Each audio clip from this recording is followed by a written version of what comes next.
Hi guys! Let me know how's the sound because the music is slightly louder today. And I have adjusted my volume as well, and I think I sync pretty well. Previously all my voice and visual didn't match and no one said anything. But I guess I tested it. I think now the visuals will look right. Okay, I've actually done up the PvE tier list already. Hello. So because one screen of mine is gonna be fully on Photoshop, so I won't be able to read comments so easily, so hope you bear with me. I will be turning over a lot. Okay, we do have a PvE tier list done. I did it, okay, but I need your opinion because just to save time, but we have a lot of work to do for the PvP one. Okay, that will be the more interesting one. So for the PvE one, hopefully we get more people coming in. Anyway, maybe I will just show you guys the D tier. Because yeah, here we have the D tier. So I designed all the icons, okay, so that they reflect clearly the stage of the hero as well as the element of the hero, so that compared to before, so this was the tier list from before. You can see how I mean, to me it was pretty messy. Yeah, it was not aligned, things were not aligned, and if you actually look at the layers, it was this just all flattened. Okay, but there was tons of layers that I hated, and so yeah, I decided that I'm gonna streamline everything, and this is the outcome. Looks great now to me. Let me know what you guys think. Hello. Yeah, so this is the D tier. If you guys see any hero here that should be moved to another tier, you don't think it's the worst, don't think it's considered the worst tier in PvE, then let me know now. Yonhee should be moved up. Okay, Yonhee should be moved up. That is true. I've actually seen people talk about Yonhee in Castle Rush. Yeah, so we can do that. Where's my Yonhee though? Okay, Yonhee is here. Yeah, it is from 7DS. I just used the template. Yonhee should be moved to what tier? Okay, never mind. I will just review each one here, and then we will discuss it as a whole. Okay, is that okay? Yeah, this is PvE, by the way. PvE. Okay, this is the C tier. The reason why I put Eve in the C tier is because I don't exactly know where she is used yet. I don't think she is used at all, because she is more defensive in a way. Yeah, because her passive is more defensive, so that's why I put her there. But if you think about it, she's almost as strong as Milia. So I really don't know if, what if in future she could be used in Heavenly... Oh, sorry. What if in future she could be used in Heavenly Stairs or something like that? So I just put her in C tier because I believe that her skill set is almost as strong, because she also has a chain attack, right? So that's why I put her there. And then for Evan, well, of course he has his shields, he can still reflect, and I think there are some players that may still use him for Castle Rush. I'm not too sure. The reflect team was once a thing for Castle Rush, so that's why I just put him there. And he's not exactly that bad. You can still use him in special dungeons and all that kind of thing. Yeah, I think I'll just share my thoughts with you guys, and then you guys let me know.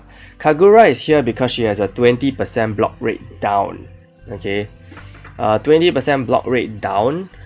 So it's actually worse than Zahara and Mist, so she's in the C tier, but she's not entirely bad. Okay, if a player manages to get her, she can still be used in certain conditions, okay?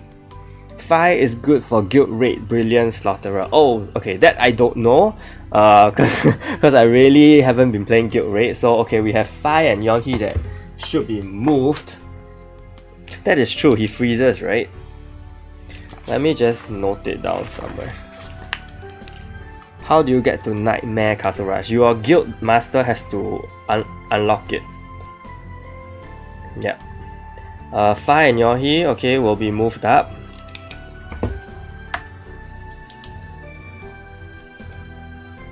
Once run 200k.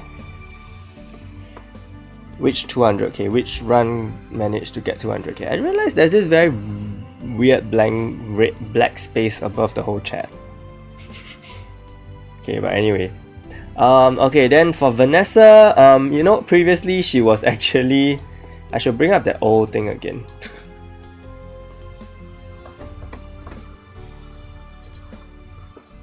How do I do this? Zoom. Okay, so yeah, previously Vanessa was actually voted to be in the B tier by the audience as well. Okay, by the audience as well. So, which is why, yeah, she was in the B tier, and I just thought I don't know about her status now per se, so I put her in the C tier because I really don't know, because people should be using Seek now, and since we have more availability for reset awaken skill via the accessory, you know, I think maybe she won't be used as much anymore. So that's why I put her in the C tier. For Carl, he is actually still a potential farmer, whether you like it or not, because of his boom effect. Okay, he can still farm, but I don't think anyone will use him specifically to farm. Because we have Yonhi, but you know, it is what it is. Clemif is here because she had both her skills, if I'm not wrong, does reduce awakening gauge or something like that. I can't remember her skill set, but she does have that kind of capability. So in case you need to reduce awakening gauge for whatever reason, for whatever boss, she can be used. Not too bad a skill effect, okay? Of course, we have Aragon, which is up there. Okay, so yeah, Fi is definitely gonna move up. Any other? Just take a look closer at the D tier, okay? If you guys have any other opinion about who should be moving up, let me know. Currently, we have Fi and Yonhi who should be going somewhere else. So I will just blank them. Okay, who else? Anyone else who should be moving up? So we are currently at the D tier, by the way. Tons of people. Of course, there will be future heroes like Myth Platin, Myth Orly, who I'm not sure about, so I'm currently just leaving them there. 50 million, to be honest, I don't know. I only did one round and it's very RNG based, but it sounds like a very good tier. A good score because it's very RNG based. If you hit more on Diao Chan, then of course your score is gonna drop. Hello. I think Roro only buffs herself, and in fact, wait, where's Roro? Roro only buffs herself, I believe. Otherwise, you know, she would be used right away, way back when the reboot happened. But you guys can check for me because I'm actually running my game. I'm actually running Arena on another device, so I cannot check now. Sorry, I have very big goals this week. Okay, I'm trying to maintain in Legend for the first time I'm like actually competitive. Okay, so so this is my goal for the week, to maintain in Legend and then hopefully get somewhere with that. and make a video to talk about my thoughts about fighting in Legend. Yeah, okay, anyway. Thank you. Thank you. Okay, so I think no one has any opinion about the D tier. We shall move on to the B tier. Any opinion about the C tier though? Oh, someone said, Valper said seeing Eve in the same tier as Kagura is out of place. But unfortunately, I mean, Eve has the potential to be a B tier, but I just really haven't figured out where she should go. You know what I mean? Because ultimately, no one knows. I don't think anyone is using her in PvE.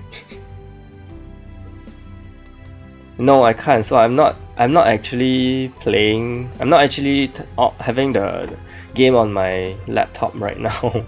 Not on emulator. So I'm only running it on the phone because I realized that when I run it on the emulator, it will crash, and I don't want to waste time, you know, setting it up everything. So I left it on a phone. Okay, B tier. B tier goes like this. Where's my water gang? Where's Nightcrow? Nightcrow is my water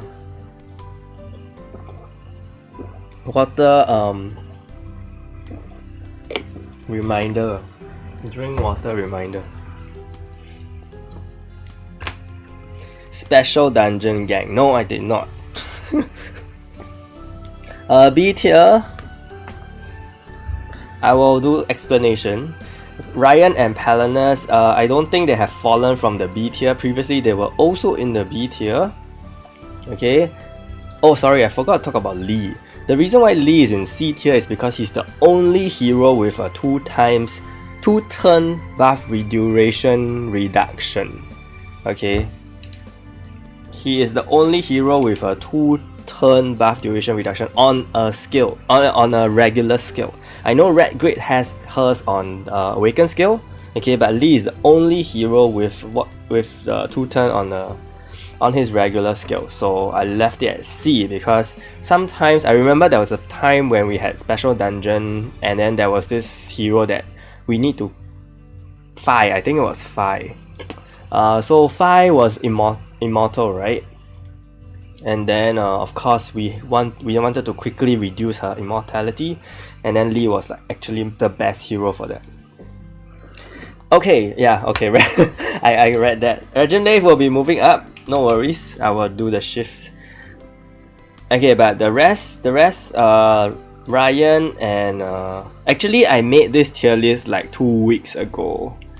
Okay, 2 weeks ago because yeah, I was already getting ready, and then I decided that okay, maybe I will just wait until everything settles down. Wait until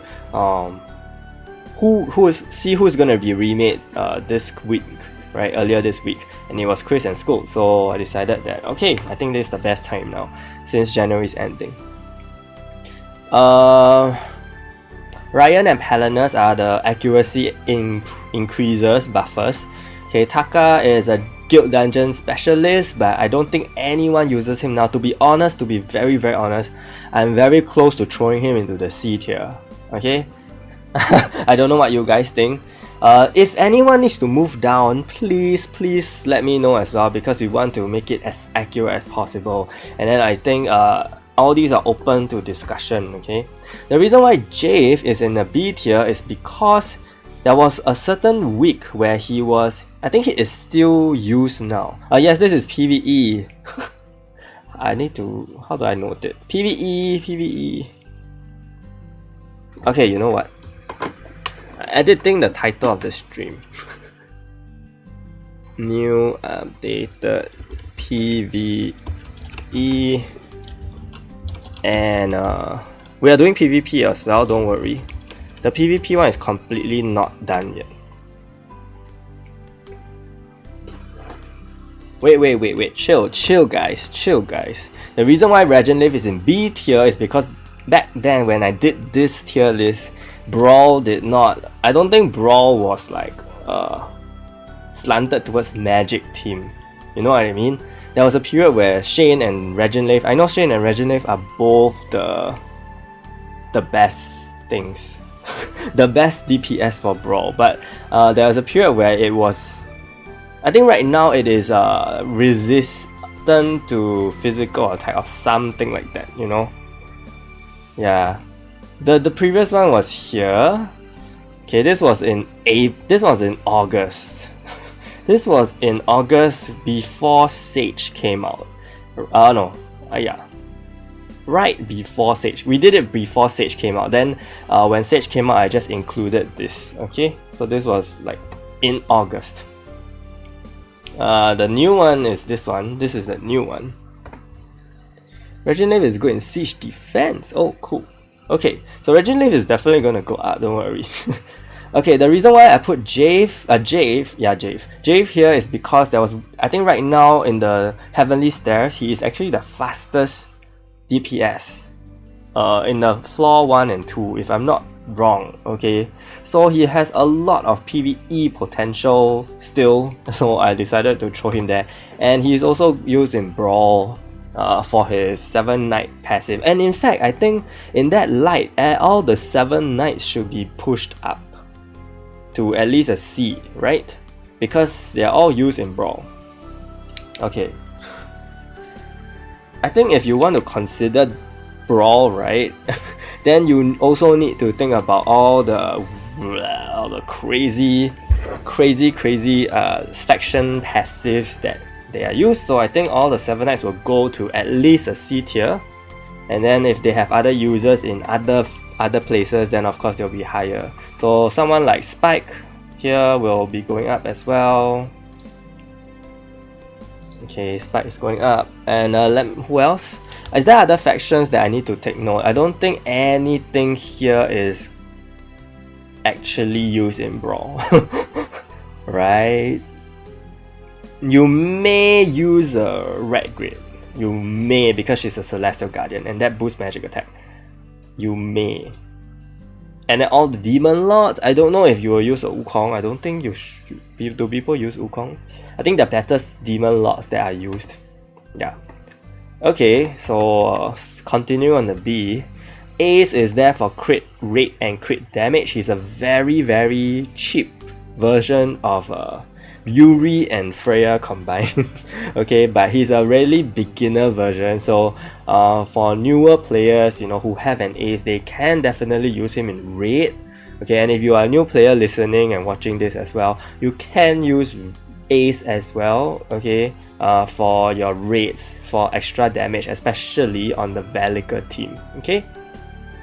And then Zahara is here because of his block rate decrease. It is still a very useful passive, very splashable, just thrown into any team and he can still be used. In fact, I think there are people who use him in Castle Rush because with other units later, but he's one, there is a potential team with him in Castle Rush, okay, which I will talk about later.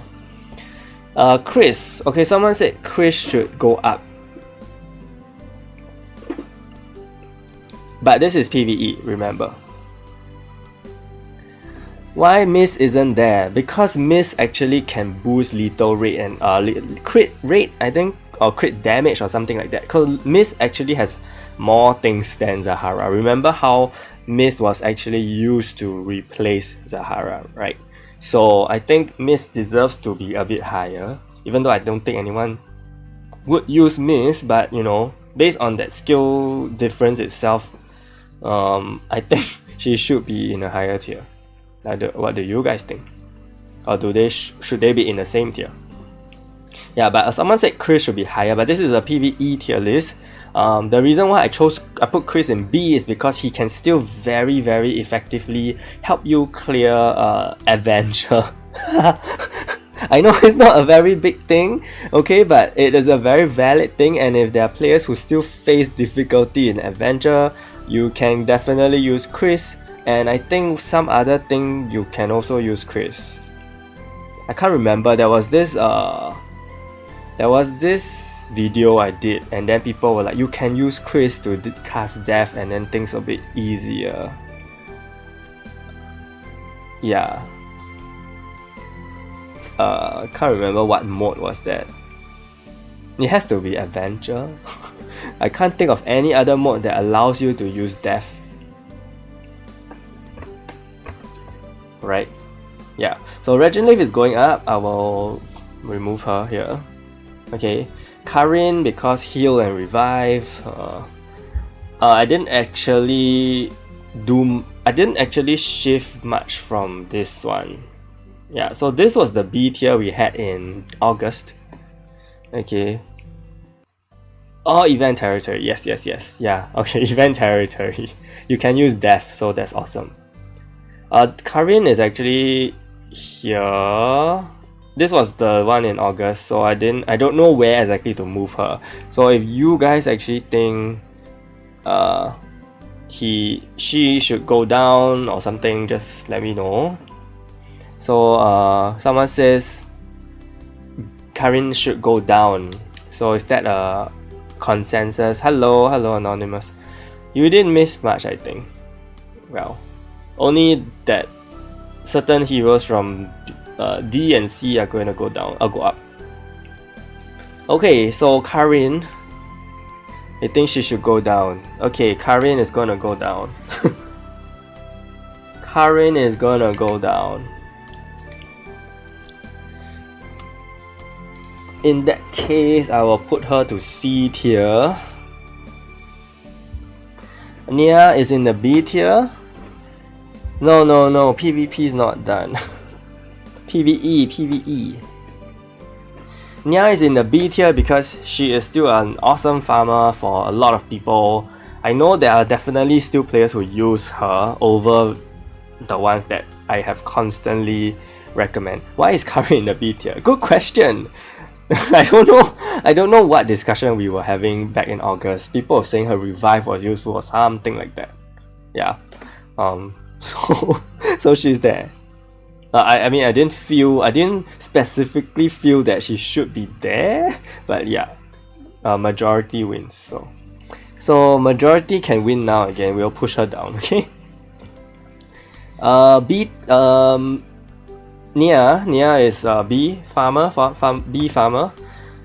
Espada is very good in Heavenly Stairs.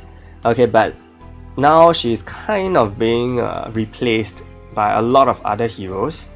Okay, but you like Dylan's and Sage. Okay, she was, used.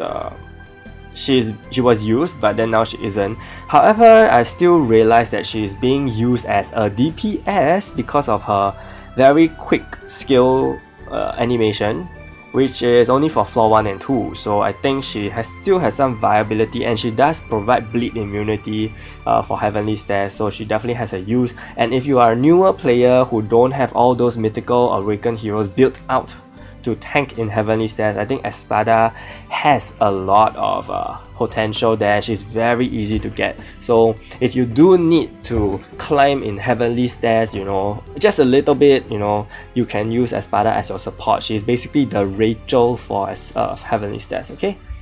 Helena is Siege Defense. Okay, she's the Siege Defense Specialist. I won't say Specialist because they didn't really label her as the Specialist, but we clearly know she was remade for Siege Defense. She is still very good there. I'm not sure where else she is used at all. Okay. You think the 3 White Wolf in B tier should be in C? Wait, who's the White Wolves? There's only Feng Yan.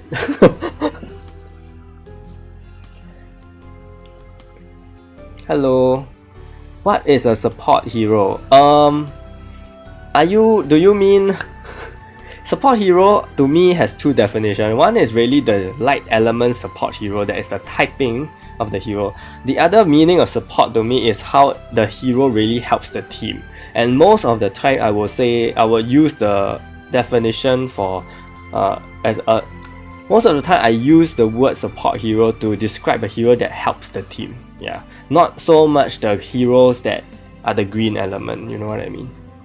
Oh, Bidam, but Bidam and Da Qiao are used in Guild Dungeon, and they have a very, very specialized role.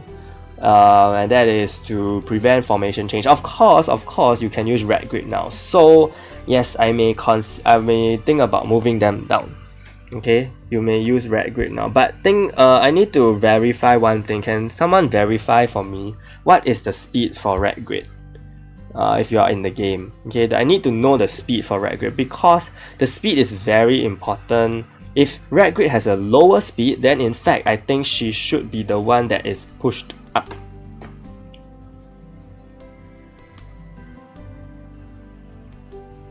Oh, okay, Jerome. So in Heavenly Stairs, when they specify that you need to use a support hero, you need to use a hero like Lina or Karin, the ones that are in green, which I don't really have here.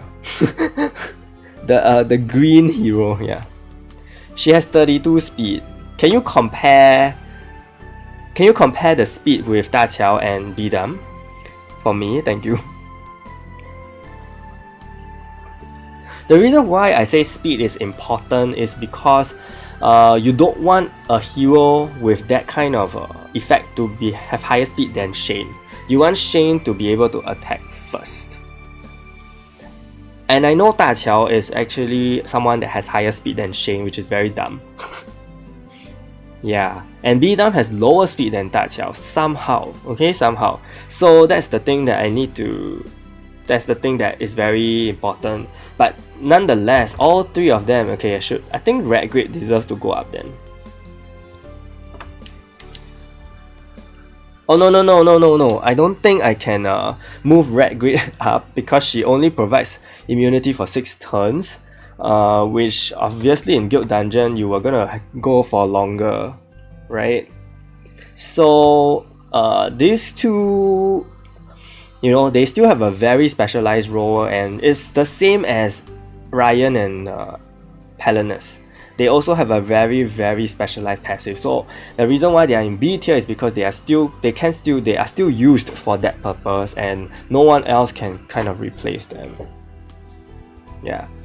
Is Netmarble cooperating with 7 Deadly Sins? No, it's not. I mean, they have collaborated, and in Korea server and Japan server, there are 7 Deadly Sins units in the game, but global is not. New World is not getting it, so for years already, by the way.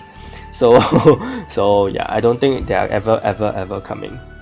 Fengyan, okay, so Fengyan, Avery says should be moved down to C tier. To be honest, I don't know about his utility now, especially for newer players. Okay, because I think newer players have just a lot of hero selectors to choose from, right? Okay, Fengyan is going down. Yeah, but just to explain, I think newer players have a lot of heroes to choose from now, and Fengyan is definitely not one of the top choices as a growth dungeon DPS anymore. I feel, even though his skill set is pretty good, you know, useful for growth dungeon, especially for the very new players. I mean, yeah, that's kind of what I was going at. Wait, does his passive actually apply to the special dungeon? I'm not talking about the growth dungeon, the special dungeon. I don't think he can reduce. I mean, does anyone use him? Okay, I think he should go to the C tier. Not entirely bad, but not entirely good. Okay, because obviously we know there's a lot of other better heroes. But I think the ones in the B tier now, they kind of look pretty specialized, right? They look very specialized, which is I guess a good categorization for that. Yeah, okay. I guess, you know, he does reduce growth dungeon enemies HP to 1, by the way, which was one of the most crazy things. A tier, you guys ready? Drinking water.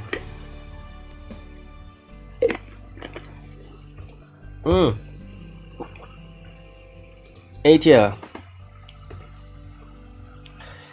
Okay, Sorry. Yeah, so just to say again, this was made before Scoot was remade, so I don't know where Scoot lies now. Okay, I don't know where Scoot lies now. A tier, Rachel. Okay, I know some of you may be like, why is Rachel in A tier? Rachel is the god. Rachel is the queen of PvE. But I really think her usage has gone down a lot. No one is using her in Heavenly Stats now. No one is using her in Guild Dungeon. No one is using her in Raid. No one is using her in... what? I don't know, everywhere. She was probably only used in Guild Raid. I think. I don't know. Castle Rush maybe? Yeah, maybe just these two places. So I will still put her in A tier, okay, just because these are still important modes, and they are still... She is actually... Let's just say you don't have enough resources for newer players. She's not... Yeah, hold on. I'll explain everyone, okay? I'll explain everyone. So I'm thinking like in case newer players don't have enough resources to build a Yuri, you know, Rachel is free for them. So Rachel is right there, okay? Yeah, so Rachel is definitely there. Ares she's only used in Castle Rush. You can use her for Guild Dungeon as well, but I think her usage has also just went down to these two. I think Guild Raid, maybe she should. What do you guys think of Ares, by the way? She's either S tier or A tier. Back then in August she was already in A tier. Yeah. Back then in August she was already put in A tier by everyone. So do you guys use still Ares? If people are starting not to use her and she's really only there to support Shane in situations, then I guess yeah, A tier is fine, because I think she's still a very good hero to be used with Shane. Okay, even though you have Sig, so that's why Sig is also in A tier. In fact, I think Sig is kind of like borderline A and S, because I think his reset of Bellicus Awakened Skill has become a lot more important with Guild Dungeon World 9. Yeah, so you know, but do you guys think Sig should go into S tier? Do you guys think Sig should go into S tier? If Ares does Myth Awaken and it depends, you know. If she really still is useful in PvE, then yeah, S tier of course. Sig should go to S tier. He's definitely the hero that I use the most in a lot of situations. So I mean, from my A tier, okay, Puppets say should remain in A tier. Yeah, we do. And in fact, a lot of my guild members are saying that, you know, with the accessory we can replace Sig. Or if you really do want to,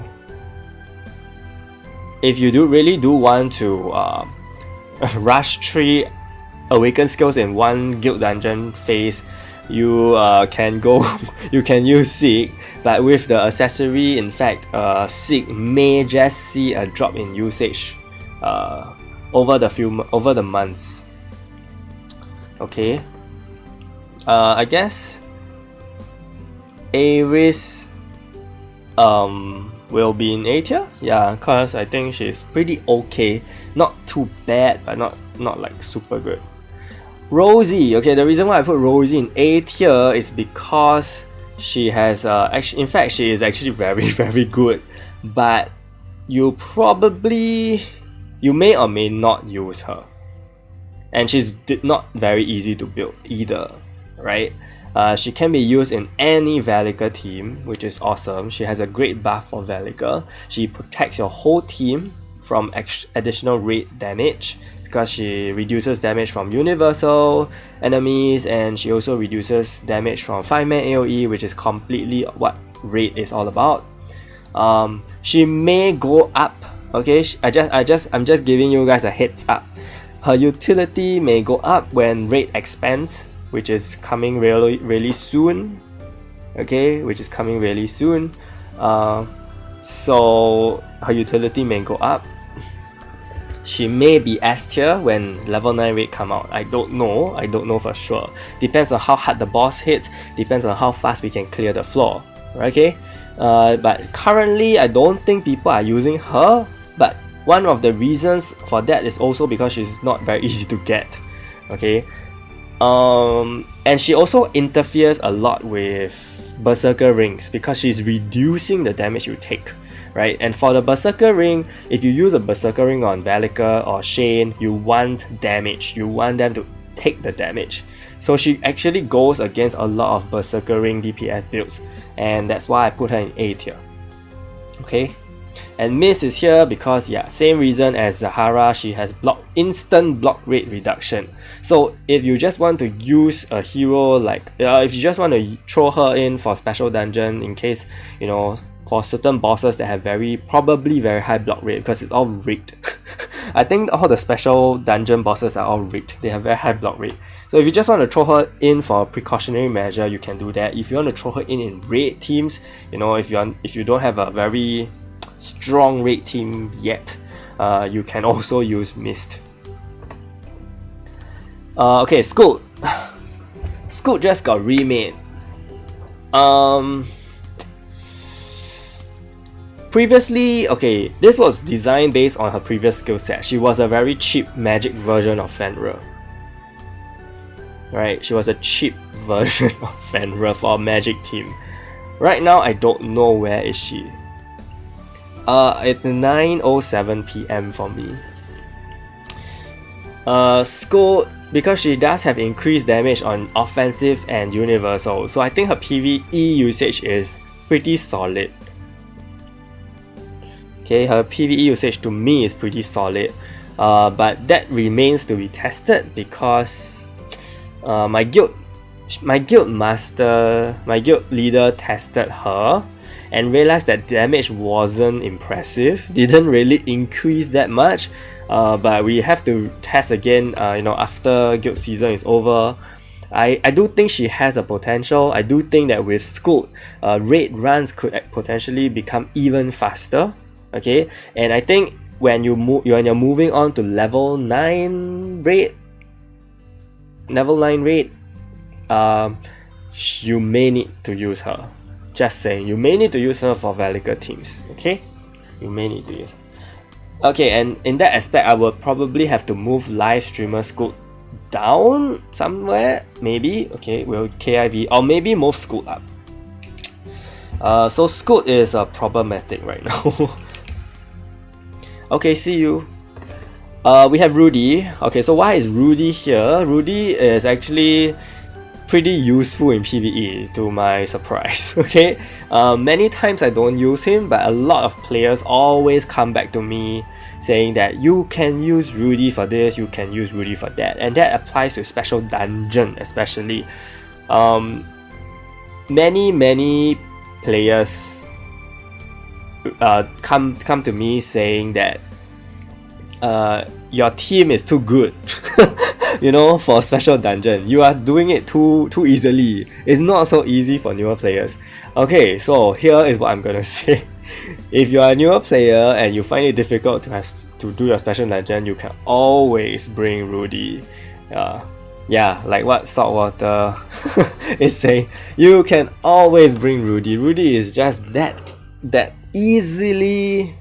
Yeah, so hence I put him in A tier, because if you progress far enough, you won't use him. But if you're not that far, you will still use him. And I think that's why there's this in between that I'm trying to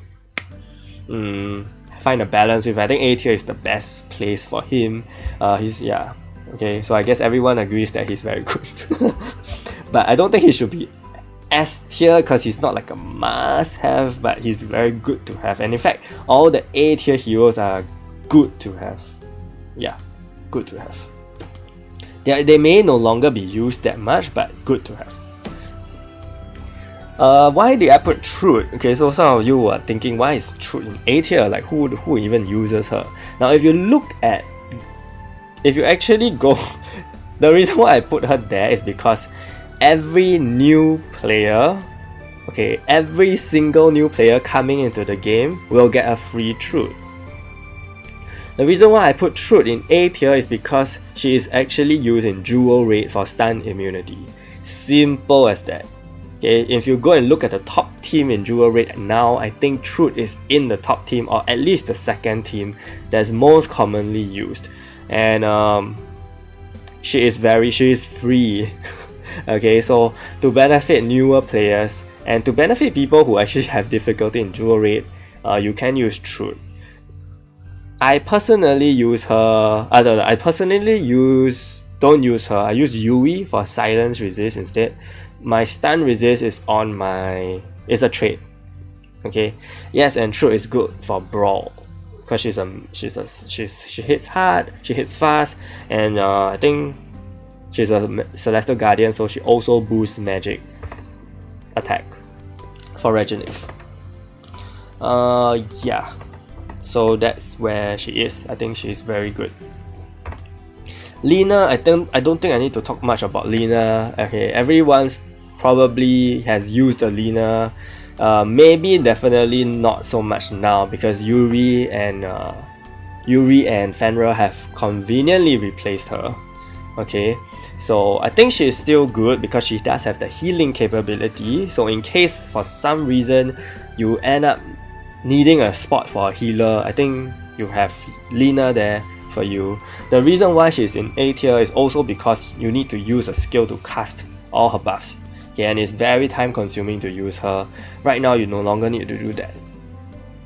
Chloe is your Rachel.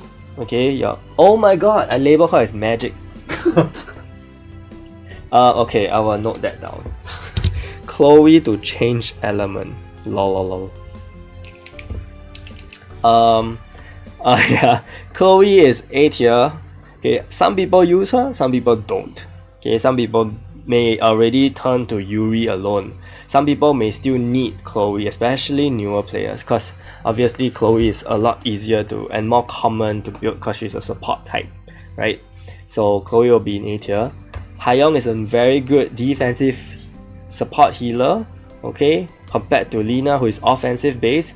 You will use Hayoung in Guild Raid, you will use Hayoung in Siege Defense. I don't know where else you use Hayoung. I have used her in Castle Rush as well. So she is pretty much usable in almost all PvE modes if you do need a good healer and a defense increase. Ariel, okay, so Ariel is another very interesting one. I don't know what's the Castle Rush meta now. I don't know what you guys are using. Because like I said, there are many teams possible for Castle Rush now, in fact. Okay, and I'm not updated on it because I haven't been doing my Castle Rush. So do people still actually use Ariel? They don't, because I still see her as a very good Castle Rush unit. But I don't know. Thank you. But I really don't know. Okay, so I guess you guys are still using her. That's good. So I guess she will be in A tier. I mean, back then in August, she is one of also the A tier hero. Yeah, she is really just for shield removal. In fact, for Ariel, when I was using her when she got remade back then, I realized her utility only ends after, you know, once Rook and that guy goes down, Chancellor goes down, then Ariel has no more use. Yeah, okay, so like what Luminous says about Cult, we will get there, we will get to Cult, okay? So Ariel A tier, I guess still okay. Fixed damage reduction, right? She also has fixed damage reduction. I guess that's also pretty useful. Okay, she will remain A tier. Can I update raid teams? I would like to, but you know, Death Kagura is pushing out raid level 9 soon. I will try to do it soon. whatever I can level 8 for level 8.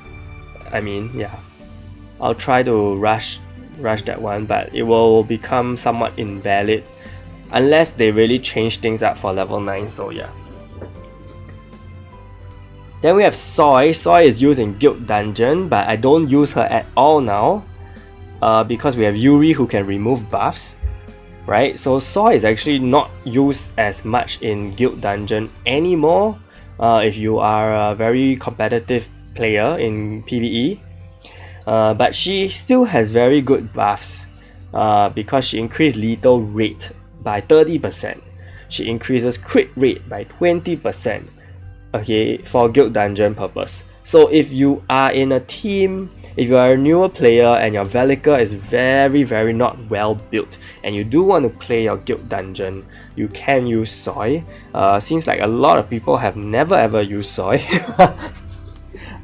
She also removes buffs, just saying, so she's actually pretty good, but I guess Soy will have to go down based on the feedback from everybody. Okay, Soy is going down. Anyone says no? Anyone is gonna defend Soy?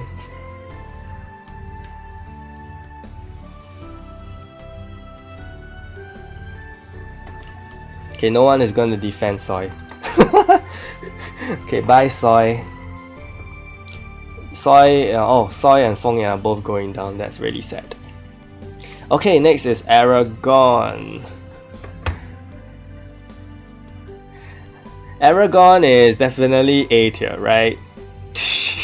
No one can say no, right? He's like literally the unit you need in guild raid. Yes, okay. No questions about that. Sig. So we come back to Sig. So should Sig go up? Should Sig go to S tier? Oh, but I think we discussed that. We said not really, right? I think I'll just keep Sig where he is, okay? Because yeah, even though he's very good, high A, yeah, high A. Maybe I'll just push it to the front. Sig definitely yes, better than Ares, I believe. Yeah, to me he's like in the in between. But I don't have an in-between. For me, okay, Rook. Moving on to Rook. Do you use Rook? Do you guys use Rook? Because I use Rook in item raid. Thank you, unknown. Haha, Ming. Oh yeah, you know what? There are few non-awakened heroes that we can slot in here, which I have designed as well. And we are gonna look at them later.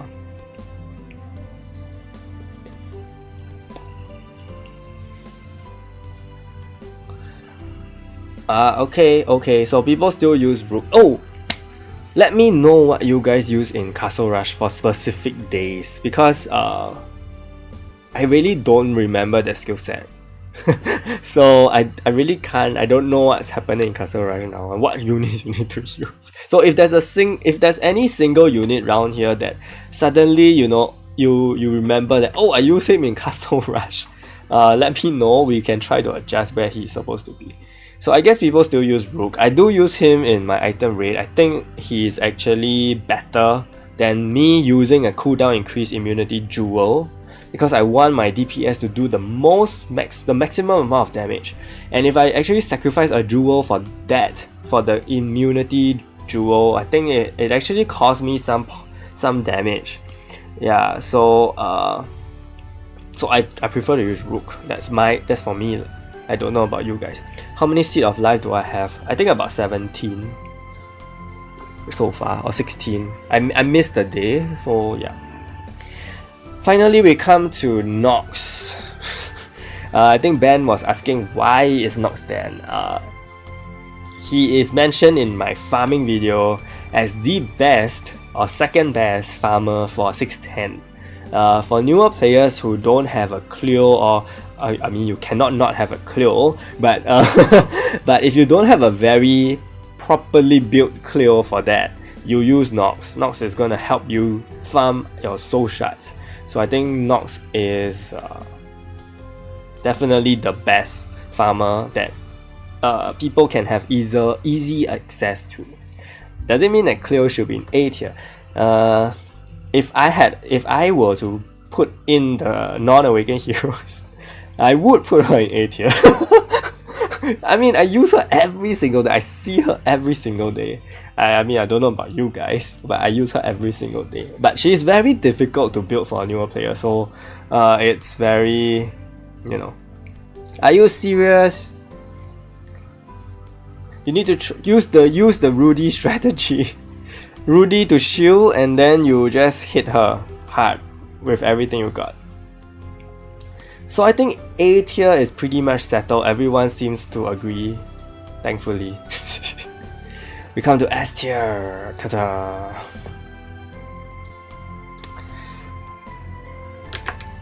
Let me know your thoughts first before I say anything.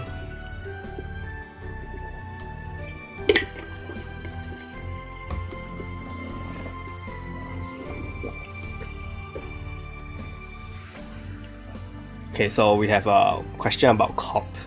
I will answer that. Why is Judas there? I will answer that as well.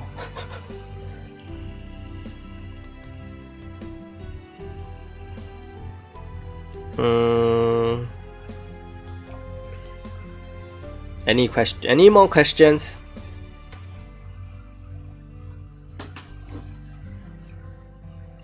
I'm looking at my other screen, by the way, because I cannot turn my Photoshop. And Sage, okay. Yeah, unknown, you can follow Saltwater. Why Sylvia? Why Sylvia? Sylvia is insane. Okay, I will start with Sylvia because I think she is like the only normal myth hero that is. Sorry, what am I talking about? She is the only non-myth hero that is that important. Okay, that is that important. Okay, I have heard you guys. Fenrir and Yuri moved up. The reason why I put them in S tier is because they are like support. Okay, they are only there for support, and they are not like. Yeah, but okay, I get it.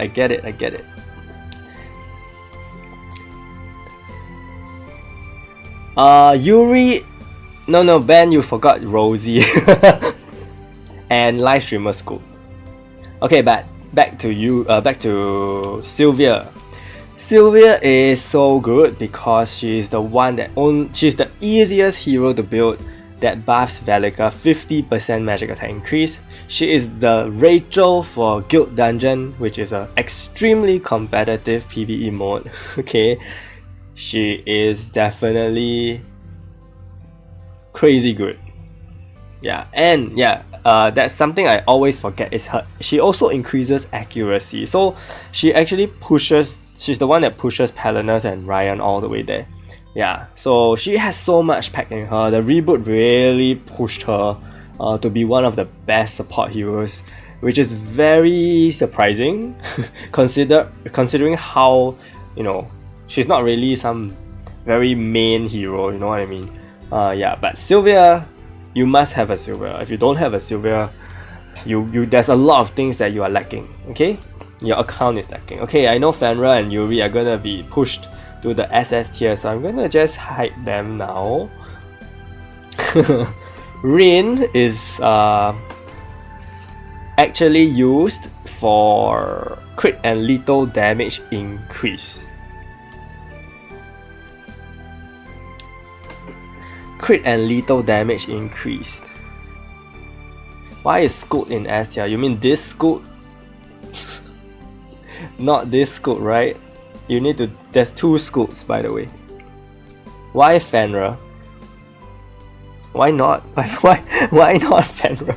Wait. So are there actually? Is there a debate that Fenrir should not go up?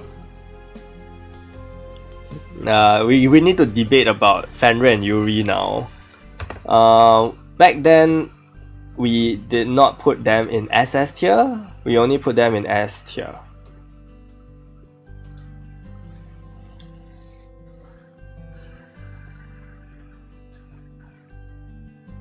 Yeah, okay. Let the discussion run. I'm just gonna look. He does just boost lethal rate. Actually, I have to say he boosts lethal damage and crit damage as well. And he also has block nullification, which means you don't need to care about having a mist. You don't need to care about block from the enemy.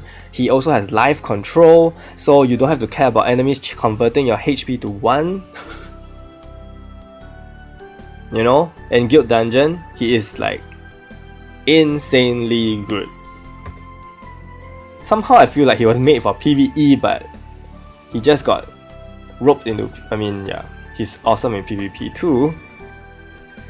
Yeah, so I guess he does speak for himself, but do we really need him now with Rin? Yeah, so that's why I put Rin in S tier, because you need to realize Rin does have a specific requirement to be used.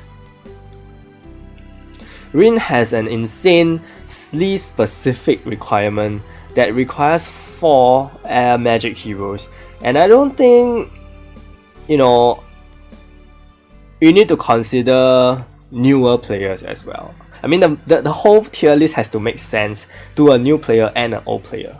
Okay? I have to say that Fenrir is far easier to use than Rin. Yeah. But Rin is easy to use in a Valika team.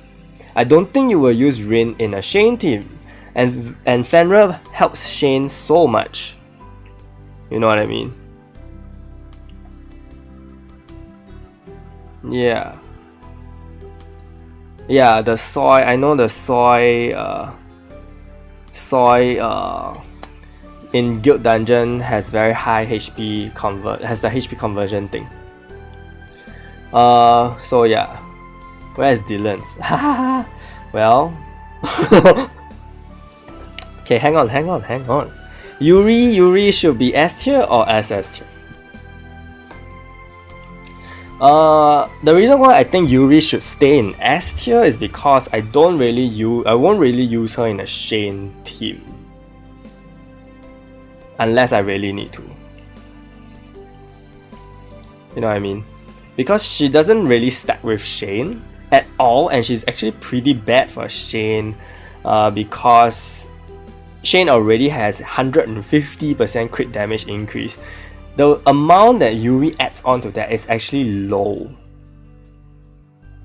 Yeah, it's actually lower. It's actually just 50%. So the amount you add on to that 150% is actually very tiny. You know what I mean? Yeah. Yuri does have a very useful awaken skill, and she is able to remove buffs. But I still think that she should just be an S tier. Yeah, I think she is just an S tier. I didn't even think it's stacked together. It may not. No, wait.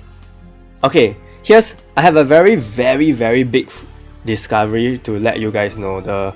So this is like exclusively announced on live stream. So me and my guild leader, we were discussing about some damage output, and we realized that you guys must listen to this carefully, okay?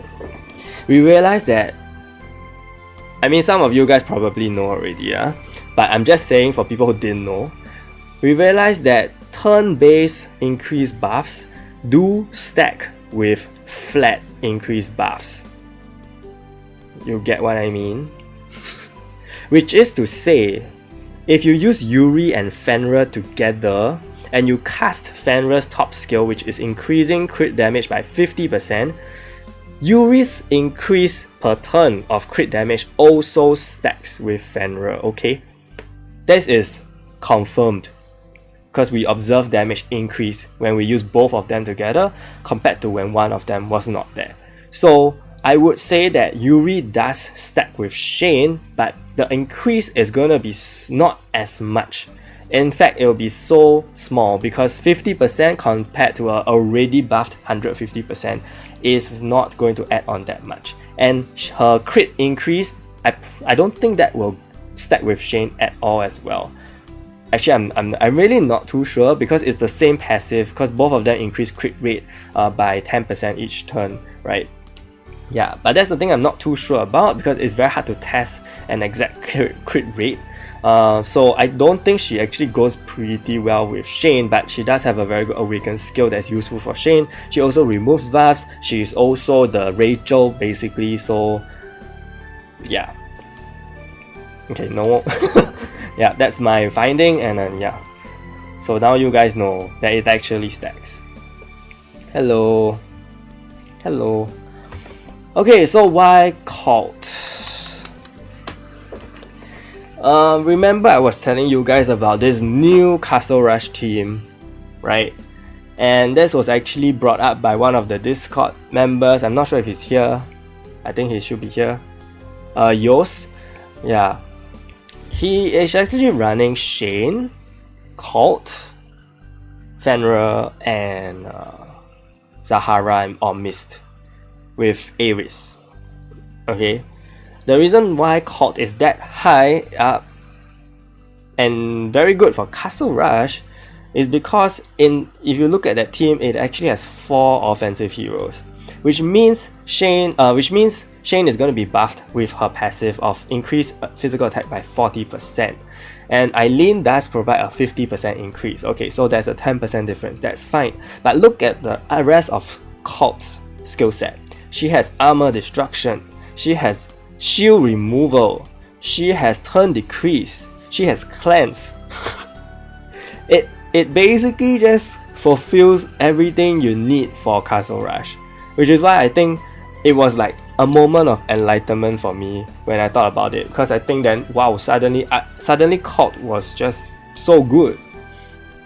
But yeah, of course only in Castle Rush, unless you can form another 4 offensive hero team that can make use of Cult's increase in physical attack should not be overlooked, even though you may think of Eileen as the physical attack buffer. But 10% difference I don't think is a very big difference, especially if you take into consideration all the other things she could possibly do, right? So that's actually why I think she should be there, even though it's very specific, okay, but a bit mind-blowing. Maybe she can be in A tier. I mean, yeah, maybe if you guys think that doesn't really impress me, then maybe she can go down to A tier. It's totally fine, because she's not exactly splashable. Oh yes, that's true. What you say makes sense too. Paralyzed immunity. However, that's why I put Freya here, because Freya is actually the better hero for accessory rate because of the paralyzed immunity as well as the crit damage increase that she has. So she will buff your Velica even more. And remember, I just mentioned that turn-based buffs will stack with flat buffs, right? So Yuri and Freya, they do stack, okay? They do stack. So if you feel that you are not doing enough damage in accessory rate, you can try using Yuri and Freya together. They will stack. The crit damage increase your damage will increase, okay? Sage is here because Heavenly Stairs. It came as a surprise where his defense hit drop passive actually works in PvE, and as we know, usually passive debuffs don't really, how should I say, it does also usually this kind of passives, when we come from the era before the reboot, right? Usually defense drop passives or anything like that didn't work in PvE. However, it actually does work now. So he is actually being used over Espada, and that's the reason why as a passive debuffer he is actually very good, because his passive defense drop can be used in almost any situation, maybe except raid. Okay, I'm not too sure, maybe except raid. And in that case, you save on using one skill. So you save the time to cast the defense drop, and you can rely on just Sage. And in Heavenly Stats context, that is actually very important. Again, he is also used just there. So let me know if that is he is worthy to be in S tier or he should be dropped. Same with Cult. Isn't there a lot of other heroes with the same passive? Yes, there is. I think maybe Wukong. Is it Wukong? Hello. Yes, that as well. The physical attack decrease. So he has this double debuff, passive debuff thing going on. You will drop both to A. Hello. What else? What do the rest think? Should they drop to A?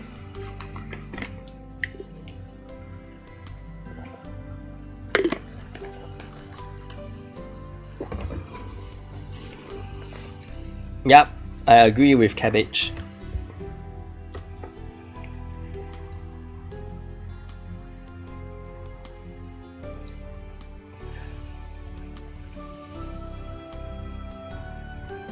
Dylan's does work.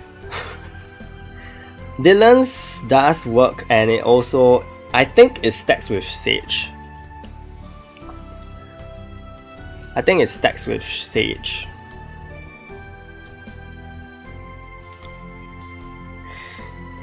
Okay, so I would say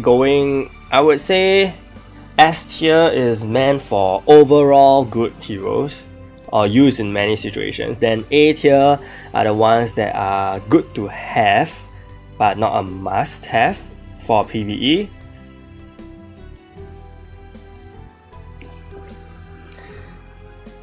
I think it does work, the armor destruction, apparently. I mean, I haven't tried it myself, so I cannot answer that, but they have told me that they will use her armor destruction skill as well. Okay, so I will drop Cult and Sage to A tier because they are pretty specific, I would say. I mean, I'm basing on Jung's definition, which I think does make sense. Yeah, so I will drop both of them. Okay. Live streamer school. I think. Okay. Before we talk about live streamer school, then I'll talk about Judas first. In that case, I think Judas should also drop because Judas is used in Heavenly Stats only, and obviously he's not super easy to build. Okay. He actually increases damage dealt to enemies, which I thought was only applicable for him. But seeing how so many top players are using him in the team makes me actually question if he actually applied it to everybody. So the entire team's damage increased, and that is something that I still haven't exactly figured out. But he has to be used for a reason. So that's the only reason I can think of why people are actually using him, because fear doesn't work in PvE. So the only reason he's used is for the damage increase, which, you know, I don't know. I really don't know.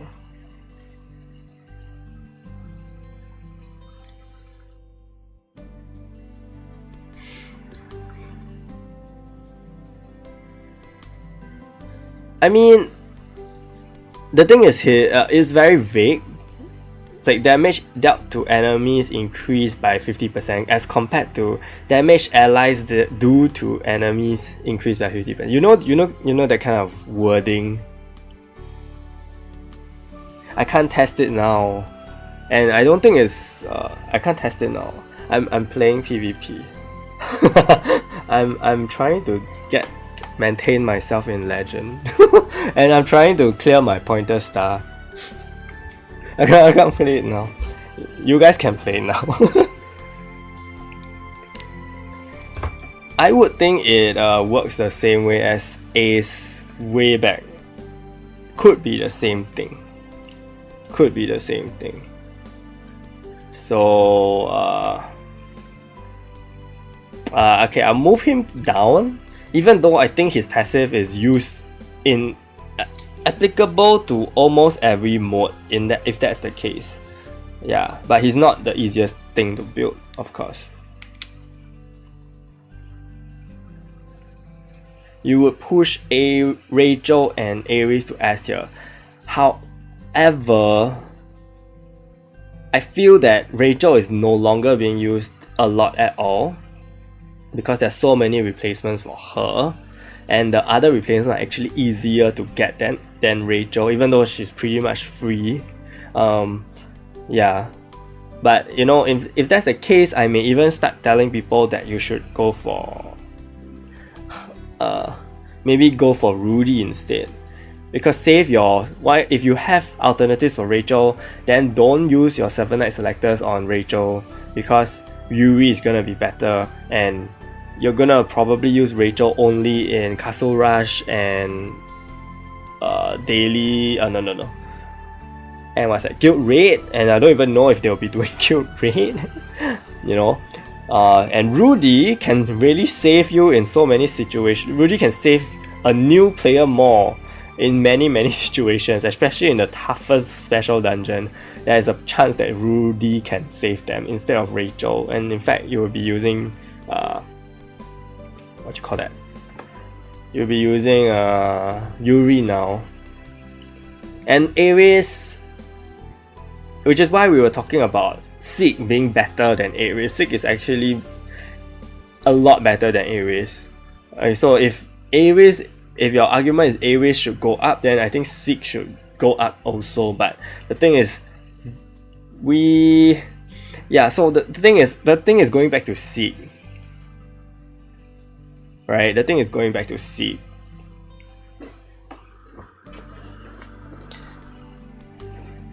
Why do you use Rachel in Guild Dungeons when Sylvia is better? To me, Rachel is only used in Castle Rush and Guild Raid. And I think, yeah.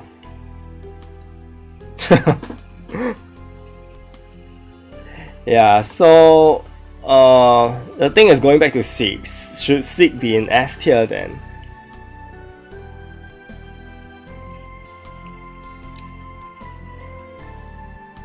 Yeah, it's the PvE. Yeah, and I don't think we need to talk about I don't think we need to talk about Eileen. Eileen is definitely S tier for all Shane teams. Okay. So we're moving those 3 down and moving a lot of things down.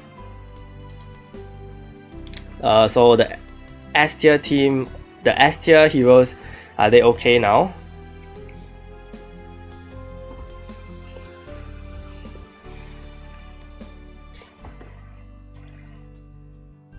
I think so.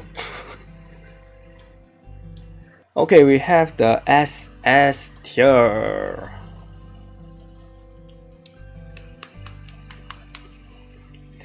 SS tier Dylan's Awaken Yonhee. I deliberately had to make one for Awaken Yonhee, even though we have Myth Yonhee like way down there. Oh no, going to be moved up. Oh yeah, going to be moved up. Yeah, but we have Awaken Yonhee way down there. Way up there. Shane, and I don't think we need to talk about these two, okay? And these two we also don't need to talk about because they're like insanely strong DPSs. The reason why I put Dylan's here is because, yes, as Yamaki says, his defense drop does apply. Not only that, he also reduces block rate by 50% each turn. He also reduces, he also prevents buffs if you use him on a Shane team. And then he is also an insanely strong DPS in Heavenly Stairs if you do want to use him. Okay, because of his 3 target slash with the counters and all that. So he is actually a DPS level kind of a hero. It's just that people obviously prefer Melia or Galidus, right? But if you really do want to use him, it's possible. Yeah. So Yonhee is there. I don't think the SS tier we need to debate too much about. Yeah, okay. Judas does apply to everyone, so that's really good. And he's actually possible to be used, but just very hard to build.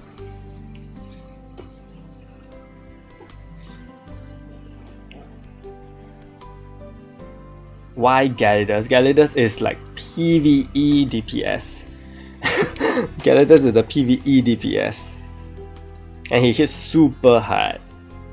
So on weeks where the buff for Heavenly Stars favors physical, then yes, Galidus is used. Fenrir is here. Fenrir was supposed to be S tier. So I'm gonna move him now. I'm gonna move a lot of things. But before we start moving, we are going to go back to the D tier because there's some issues like for Phi. Okay, so people were saying Phi should be moved up. Where should she go?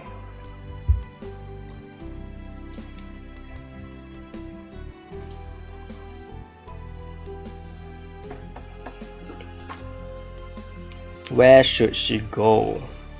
Oh crap.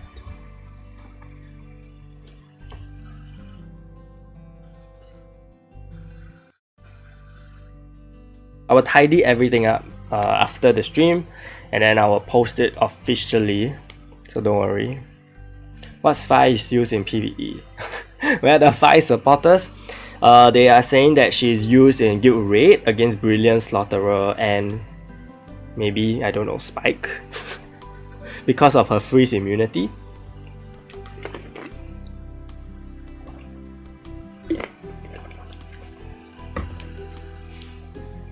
B tier, okay. So I would say B is the specialized place, right? Specialized place. Okay, then we have a Spike. Spike is going to C tier. As I said, all the 7 knights should be in C tier at least because of their brawl buff. And then we have Myth Yonhee. Myth Yonhee should be where? They were saying Myth Yonhee is actually good in Castle Rush as well for removing buffs or preventing buffs. What do you guys think? Do you guys use Myth Yonhee in PvE? Because she is also a very specialized unit, I believe, for Castle Rush. I don't know if she's used in any other places. A tier. Please don't just say she's A tier because she's Myth Yonhee.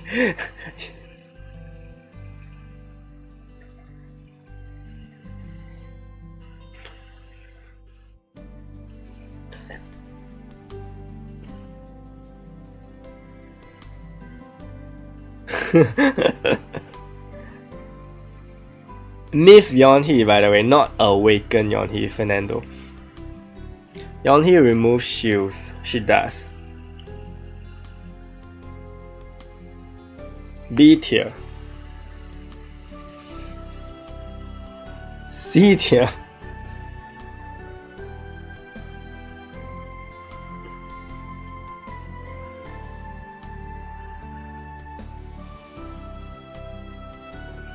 A is for the ones that are good to have, but yeah, good to have. B tier. Okay. Majority is going with B, and we shall put her in B. She is pretty specialized, but not necessary. Caesar. all of them belong together. Okay, then we have someone missing here. Okay, Karin, right? Wait. Who is this? Oh. Feng Yan is going down. Karin is going down. And then who is this? Regin Leif. S tier? A tier? Regin Leif where?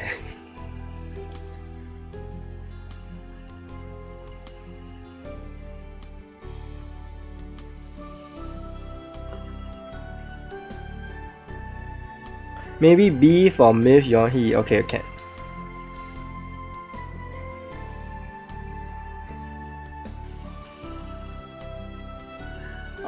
That is true. Feng Yan can be used to farm in 610. But you have Nia. And then if Nia is in B, I think Feng Yan should be C. Because I would never build a Feng Yan just to farm. I mean, I would rather build a Nia. Because Nia can be used in all the other maps. A tier for Regin. Okay, A tier she is. Someone said Wukong needs to go up. Where's my Wukong? So Wukong should go up? I mean, I don't use him. And if you do want a block rate decreaser, okay. If for that reason, then you use Wukong in raid. Cool. I won't say that's the best team, but okay. What's the team with Wukong though?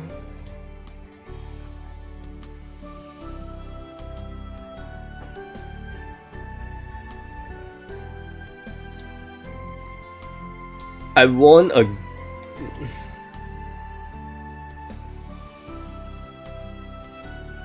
just for block reduction. Okay, so here's the thing then. Okay, we do have block reduction heroes in A and B tier. And they reduce block rate instantly by 30%. Right?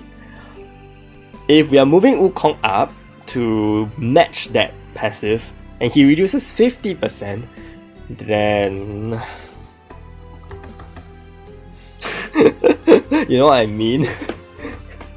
So now I'm thinking if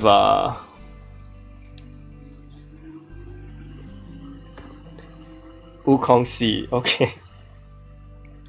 The justification for that would be that he needs to grow his block rate drop. Okay, Wukong C tier. Someone is missing here. Soy is going down to B tier, I guess, or C tier. Soy is B or C.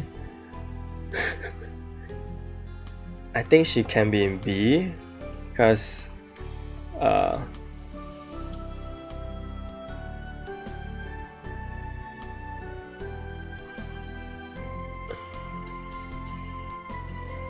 oh shit.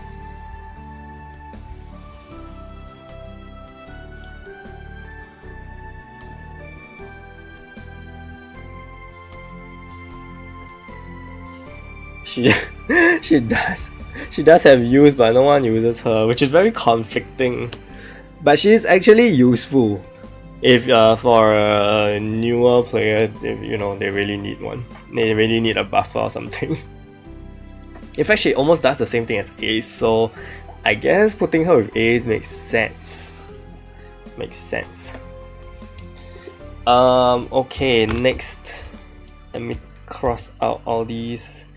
7 Knight is okay. Soy down. Karin, Feng Yan. Okay, so the next one we have is here. Who is this? Judas is going to A. And so is not you. So is Sage.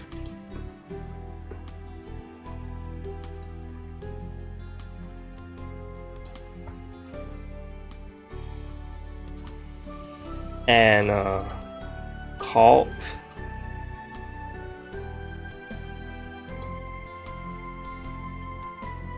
Agreed. We good?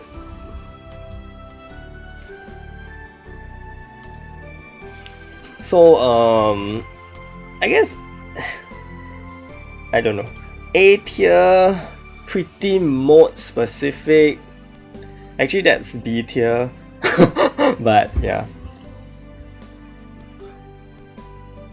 Looks okay. And of course we have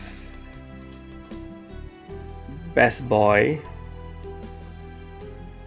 Oh, sorry. God.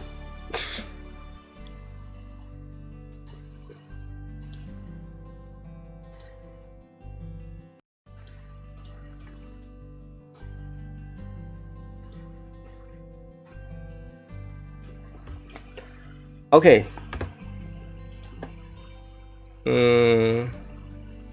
So okay. So far, how does this look?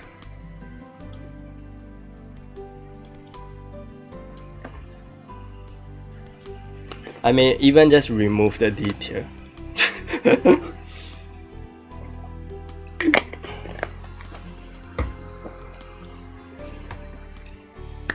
Oh, good.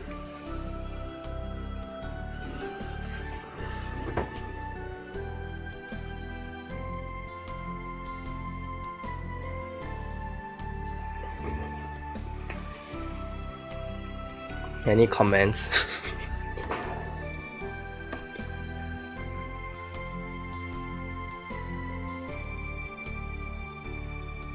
Looks okay, right?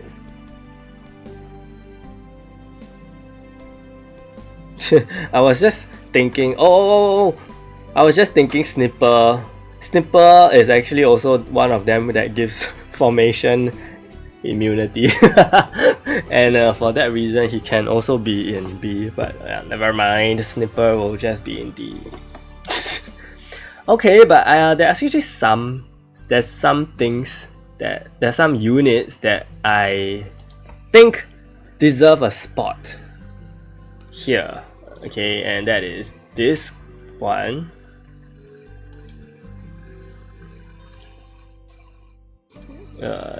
This one. This one. And this one. And this one.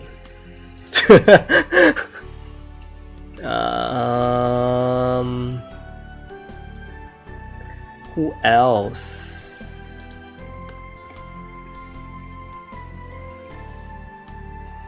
No, I think that's all. Maybe even her.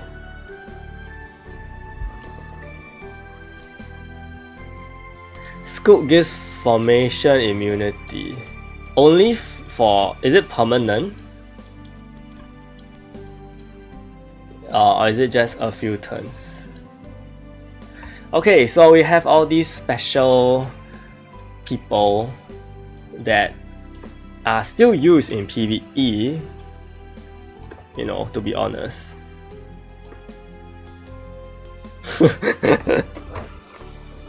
Chloe is in A tier, but I need to edit her icon because it's magic.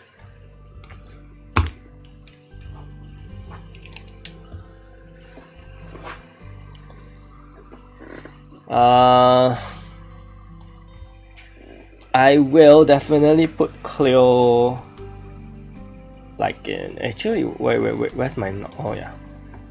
Since Nox is in A, I gotta put Cleo in A. Like, I see her every day. She's one of the best things that has happened in my life.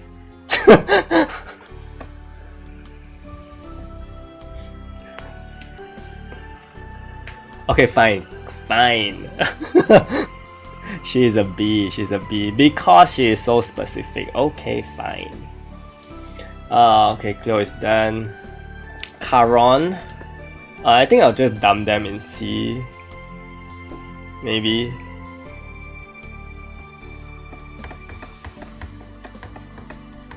But then they can be used in red, which is the whole point of truth here. So they have to stick with truth to me. It's like I can use truth or I can use UV, you know. It's that kind of level of good.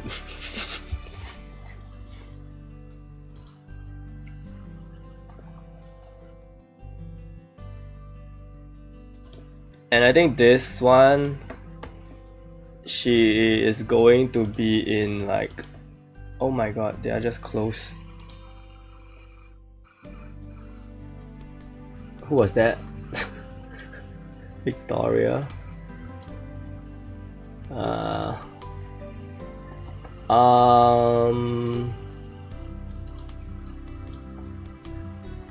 Our dear Winter Noho is gonna be SS tier.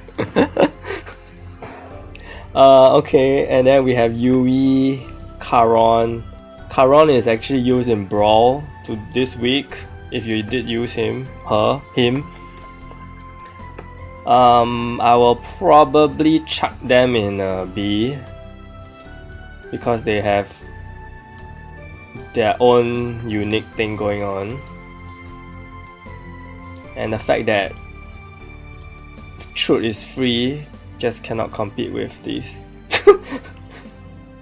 I will put Xiao in C tier because her cooldown lock is insanely good for raids if newer players really cannot do raid.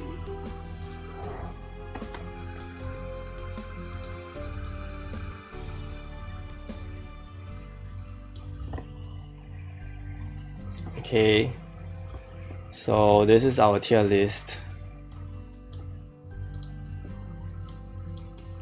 I don't think any other non-awakened normal hero is good enough to be here, like Bane or Bai Long or what. Okay, I don't think I don't think so. Okay, we done with PvE. I will touch up everything and then I will publish it for you guys. Okay.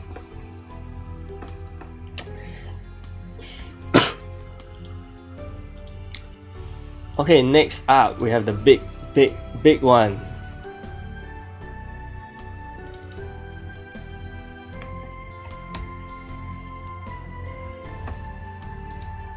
Now this one is very tricky.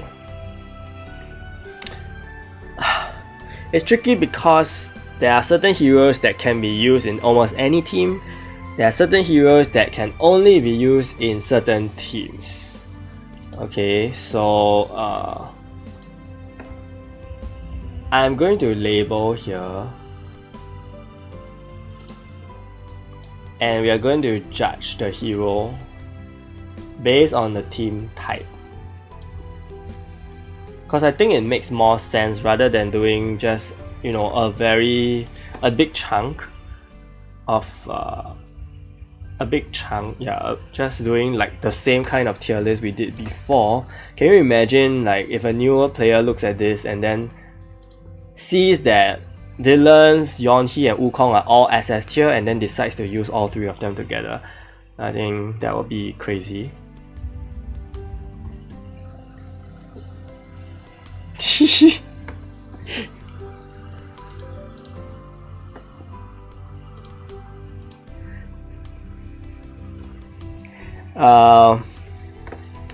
Yeah, so we're gonna start with the myth heroes.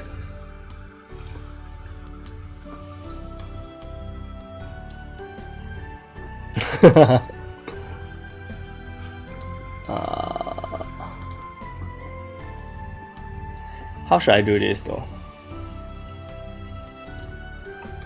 We will go with 5v crap. It's wow, open too many files. The thing about PvP is that there are certain heroes that you just will never ever use right now, right? So we may just exclude certain heroes because of a lack of space. We'll see how that goes, see how our discussion goes. This is tiring.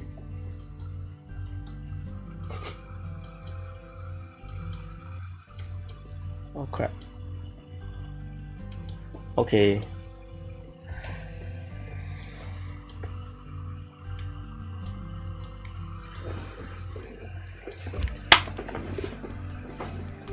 Let's go. In fact, I wanted to make this tier above all three, and it's for heroes that can be used in any team, but I don't know if that's a good idea. Because for me, Dylan's is someone that can be used in any team. You know. I did want to create like a dev team. I don't have space, which is the sad thing. I may need to increase this. Wait.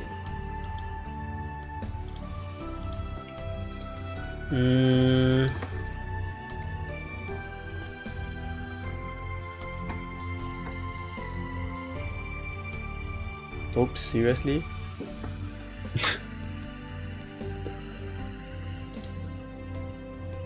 Wait, what did I do? Canvas size, pixels.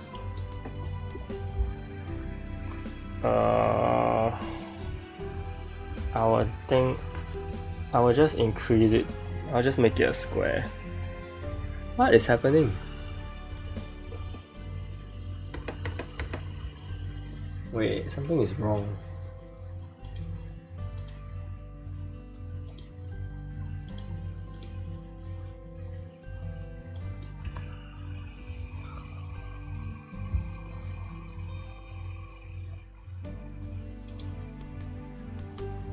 Huh?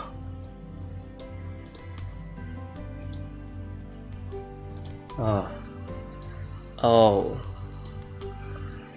What? Oh, okay. Okay, sorry. My bad.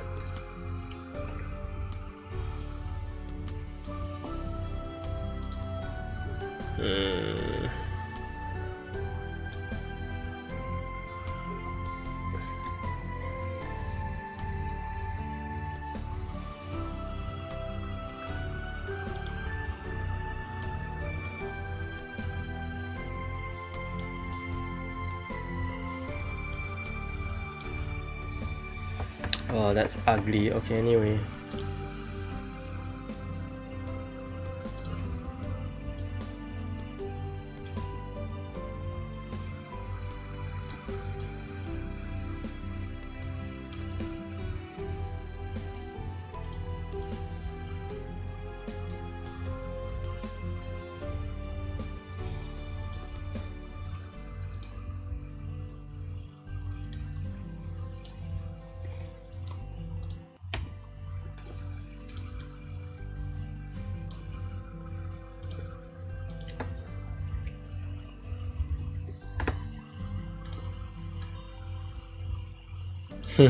Okay. Tank and support heroes. I don't think we have a tank team now. So I can't say, you know. It's gonna get extremely messy, but I'll try. Let's ignore Evan first. Eve! Wow, so small. Okay, Eve is there. No questions asked. Eileen is there. If I do anything wrong, you can stop me. Does this make sense? Should I do it like that?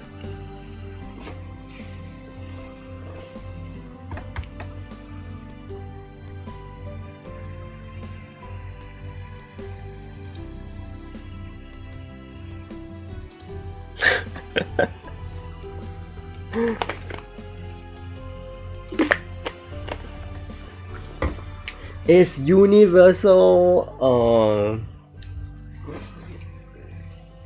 completely the same as dev team? Eileen is S in dev team? Really? Doesn't she decrease status cast rate, status resist rate, which is like the whole idea of the dev team?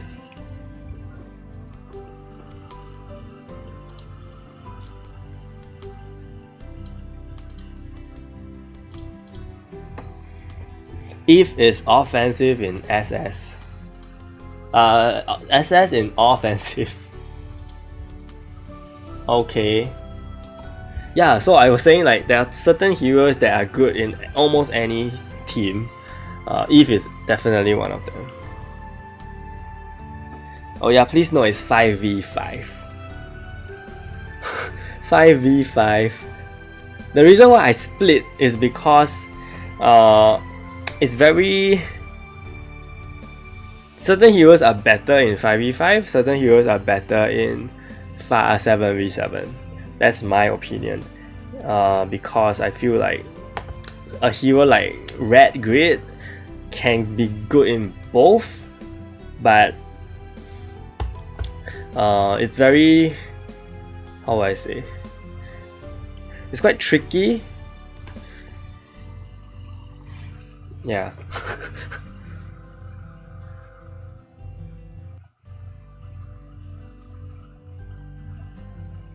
And there's another idea I had, which is to rank teams instead. Like rate the teams. So you know, so something like that. Let me just get a team up, and then we can try to rate it. Maybe something like that.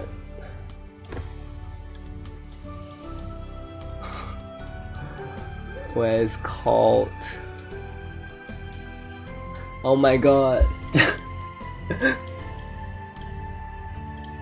Yeah, you. This is so difficult. This stream can go on forever. Oh my god, Colt, where are you? Crap.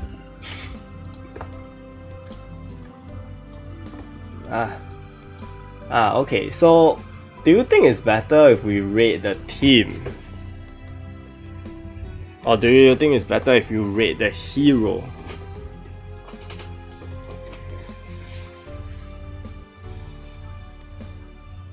I mean, for teams there can be so many variations. Yeah, I know.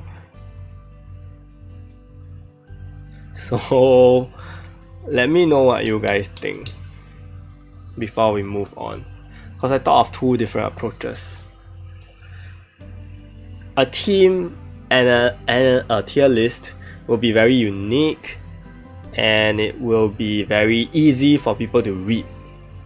It won't be easy for people. It won't be easy to make, but it will be very easy for people to read, you know.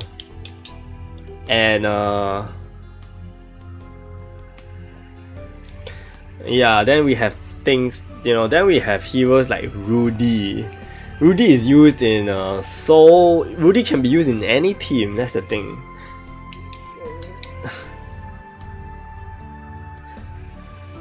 So how should I do this?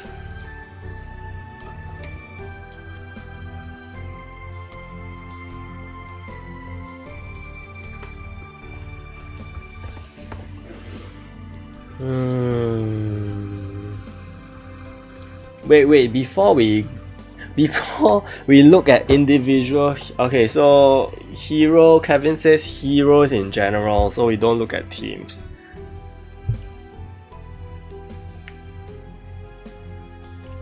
Hang on, I'm gonna use the washroom. You guys leave your comments, then leave your thoughts, and I'll be back to check them out. Okay, after I come back, we will decide on what's best. Okay.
think I used the washroom too fast.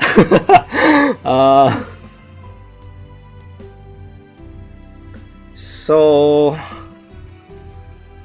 yeah, you guys chill.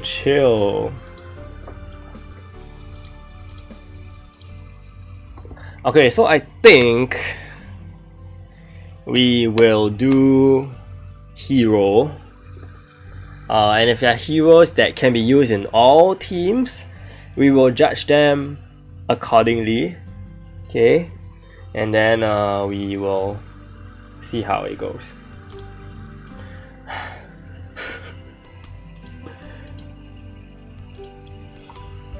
But before that, I need to really sort this thing out. Otherwise, I'm gonna have a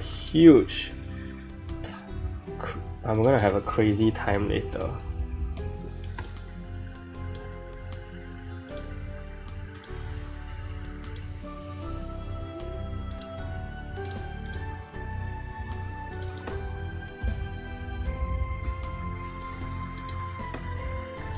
If you guys have any other teams you think is part of the meta, just shout out, okay? Okay. When did 5 become OP? Oh, she became OP just a few weeks ago. Again, I'm definitely putting her in the SS tier. We'll do the all. Dylan's is gonna be SS tier. All these are just SS tier for sure. Heroes like Red Grid can be used in any team. Yes, that's true. So how should I do this?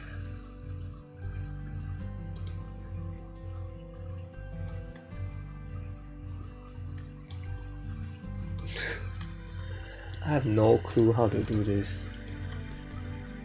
I'm gonna just remove Valika and Shane because we're not gonna evaluate them at all. Okay.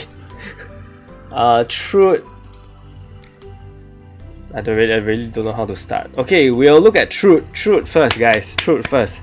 Before you guys tell me your tier list. We need to do this hero by hero and systematically. Okay. And I need to group these into subgroups as well, so I know what's happening. Truth, please. S tier.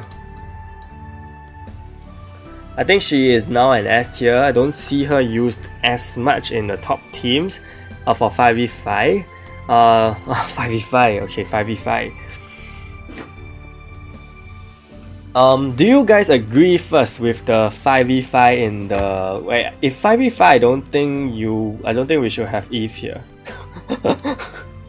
We don't have space for Eve in a 5v5 for offensive team, do we?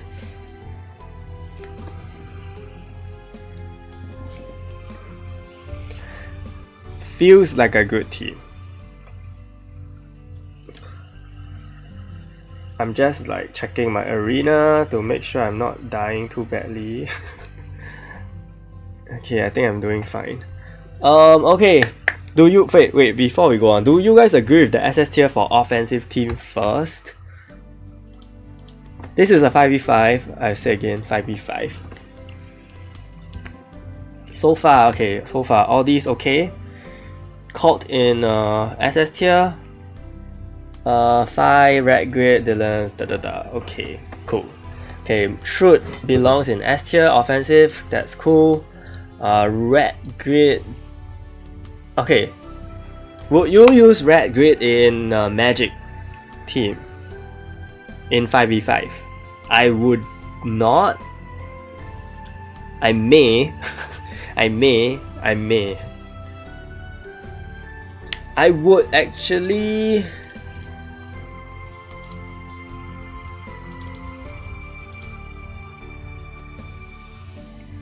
Not really.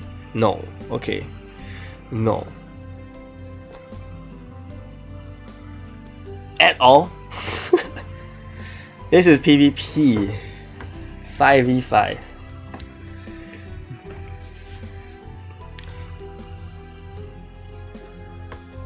Would you... No, but would you use her like S tier or A tier kind of thing. Because if you run 4 magic heroes, you have 1 slot. In a way, you see. I mean, yeah, we understand that we need 3 and 4 magic heroes up to 4, but there's this 1 slot. Who would your last person be? That's the question. Will you use a red grid? Or would you use I don't know, who else? Or will you use 5 magic heroes?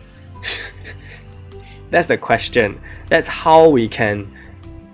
I realize you guys don't see the red grid thing.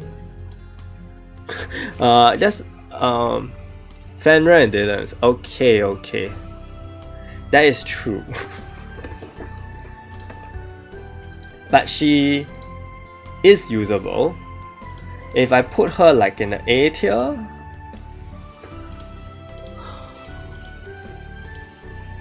what is happening?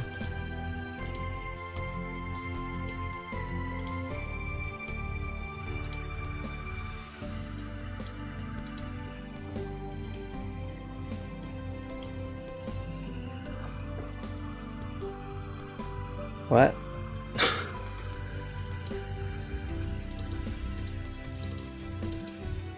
Like, obviously we cannot have every single hero, so how should we present this? Like, should we even have the A tier?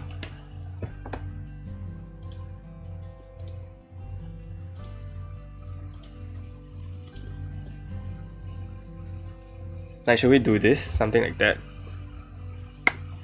We are ranking heroes for PvP in the 5v5 context. We're going down the list hero by hero. Like, would this be something acceptable?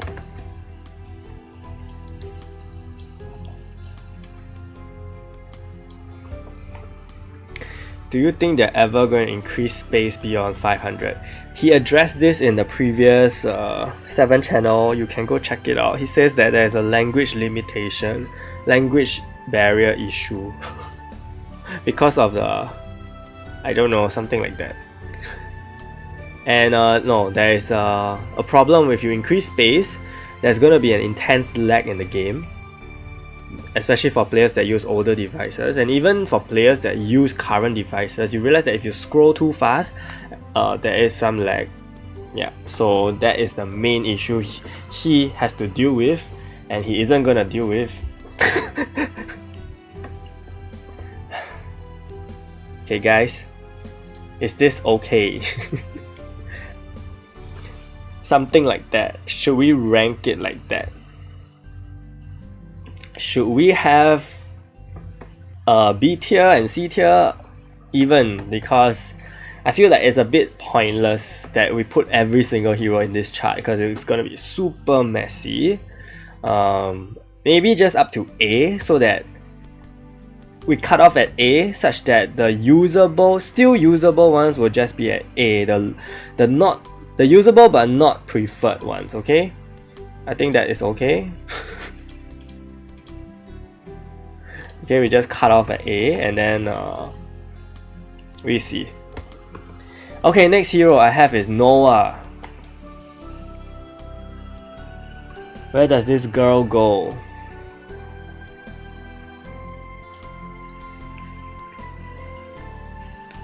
Yep, I deleted the B and below. So we just have the best heroes to use, the pretty good heroes, and your last resort heroes.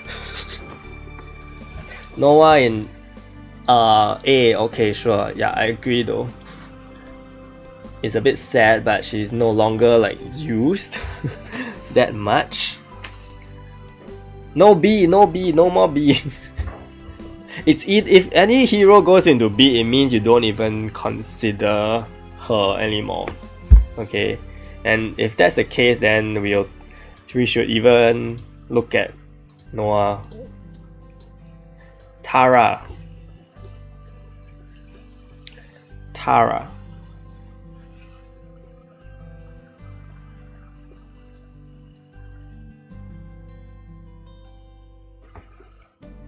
Tara in a S tier.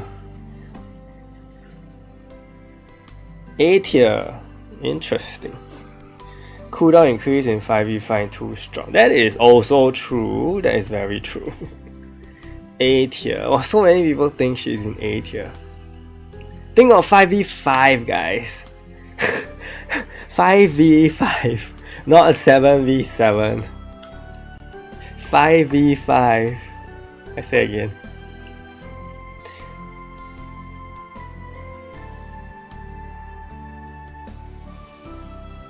Think of heroes that have AoE effects. Think of how they are used in a 5v5. Think of the all the things that they can do in a 5v5. No B, no more B tier.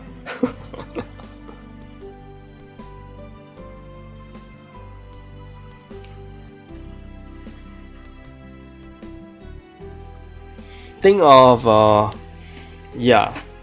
think of all that in a 5v5. Of course I know that in a 7v7 you probably won't see Tara anymore. Okay.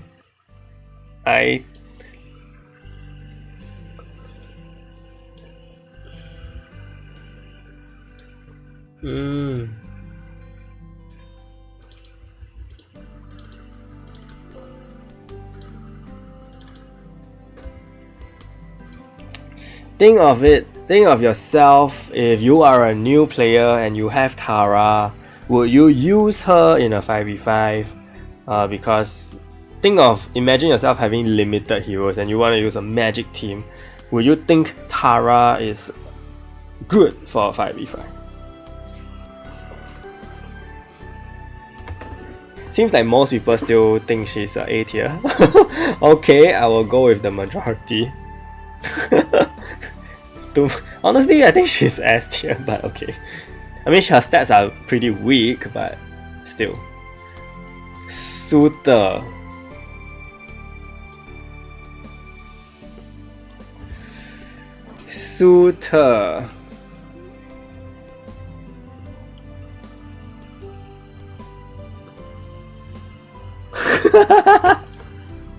Okay, delete. We delete Suitor.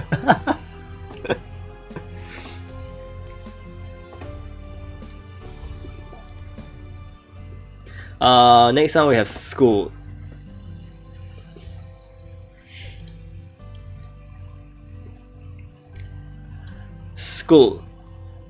I think she is S tier now. She is crazy good. School is like crazy good. She is like the hero that really carries me in magic teams now. What did they change? What? No, Suitor is... his name is S-U-T-R-T-R. Is Suitor, not Surfer. I'll just showcase his face for a little while, this guy.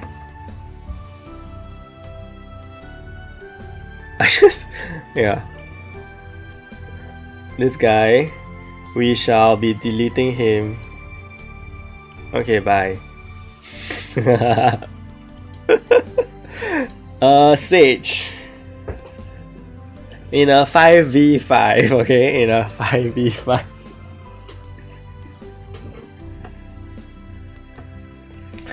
S or A? A, S. S, S, S. S tier. I would say S tier. In a 5v5, he's actually pretty strong in 5v5. He's also bulky in 5v5. And his passive is amazing. But then because Scoot is remade and Scoot has exactly the same defense drop passive as him, I don't think I will be, if I were a player, I don't think I will use him. Rather I will use Scoot now. Yeah. Okay, Sage is done. Rudy. Okay, Rudy is a very interesting case. I will be able to see Rudy in any team. But we can evaluate each one. If he is not good in a certain team, we will just not have him there.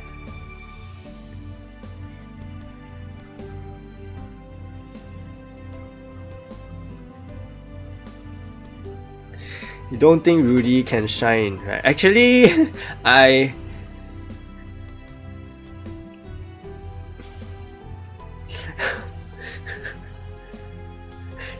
have to say I do agree with Ben. The whole reason why he fell so hard when Yonhee got remade was because of the turns. Because in 5v5 your turn count goes by like so fast, or rather I say your heroes get damaged so fast. It's very difficult for his shield to come out. So that is why I think he is not so good in a 5v5. But in a 7v7, I would definitely put him higher, because in a 7v7, your skill use is lower, your skill use chance across the board is lower. He has a likelihood not to be hit. Okay, that's just something. He has a likelihood not to be hit. He also, I've seen cases where Rudy shields in turn 10, you know, in 7v7. Now that is the craziest thing that can happen in 7v7. So in a 5v5, I have to say though, I don't think he is S tier. He is A tier, yes, he can be used, but very, very in last resort cases. And I think he's okay in any team in the A tier. Yeah. I know you guys are huge fans, but we have to, you know, realistically speaking. Who is this? Oh.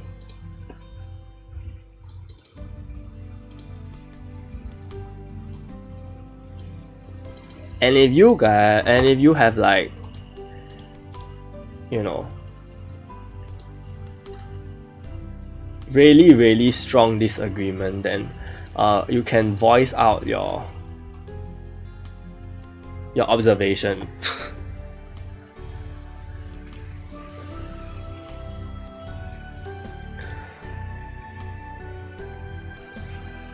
Yeah, 5v5, okay? 5v5. How about universal team? I would think the same.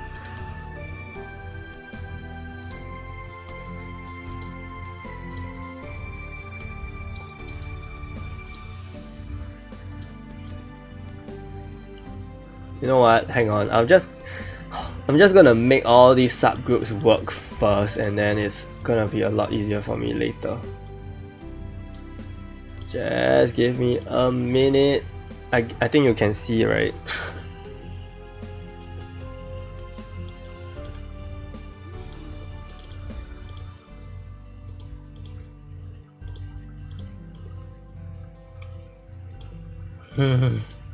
This is like the toughest part. Okay, I'm done. So I'll be putting Rudy like in across all the teams. I don't think he's gonna be A tier in dev team though.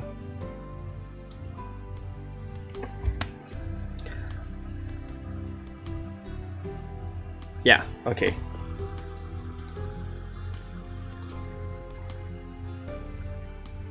I think I'll just put him like that for easier organization.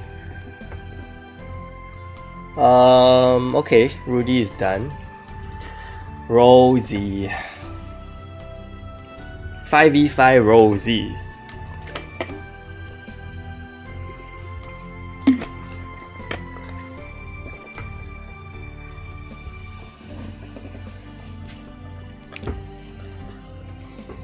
Oh, no one's commenting. 5v5 Rosie. S tier.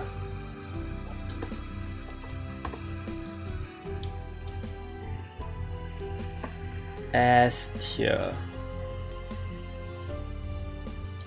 Okay, I saw that comment about Eileen being S tier in Universe, offensive team, which yeah, I can see that happening. So I'm gonna just make a copy. Oh my god.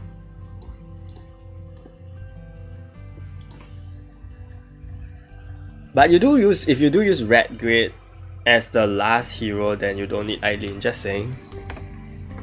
Rosie is SS tier.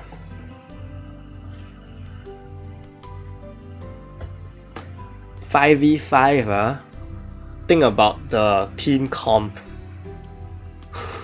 Think about the team comp.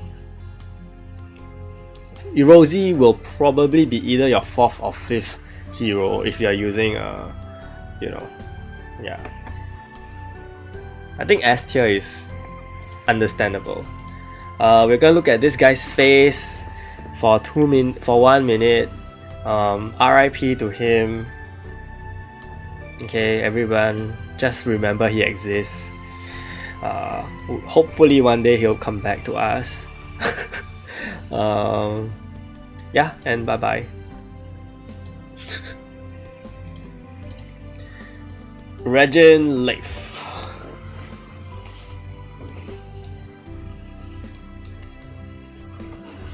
Regin Leif. 5v5. 5v5. No boom effect. No boom effect. I say again, no boom effect.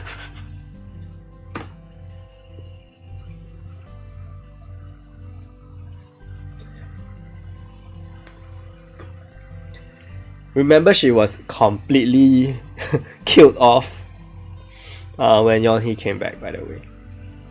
She has the same fate as Rudy.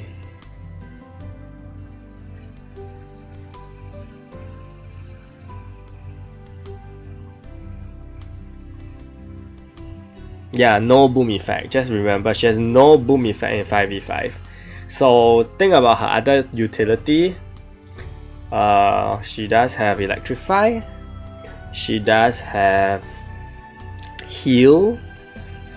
She has physical and fixed damage reduction for magic allies and herself. She does have Electrify resist down.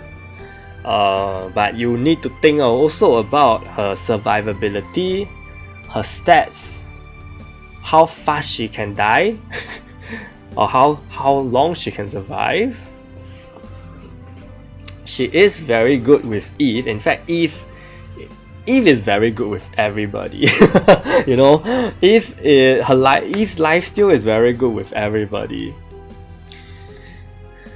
Regin Leif is fragile.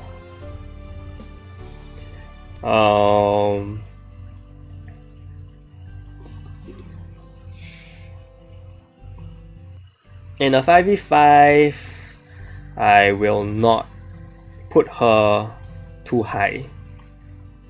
I think she is a decent option, but she is not an option you should consider unless you really don't have any other hero. Okay, in a 5v5 that's the case, and we are looking at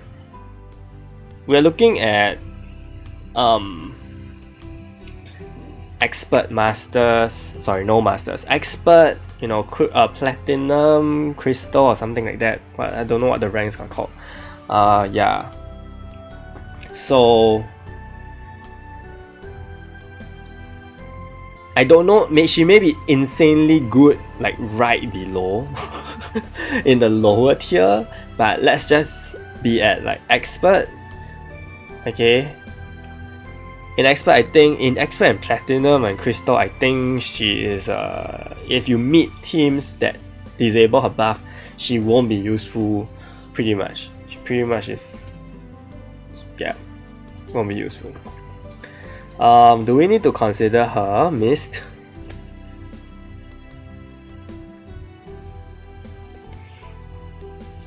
Maybe we can delete her.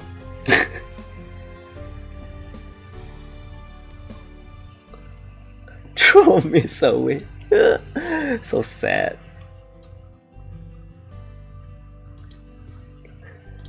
Rin. Okay, I know where she goes. This one I don't need to ask. I don't need to ask.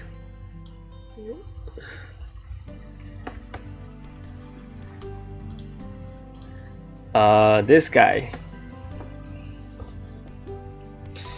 Mr. Lu Bu.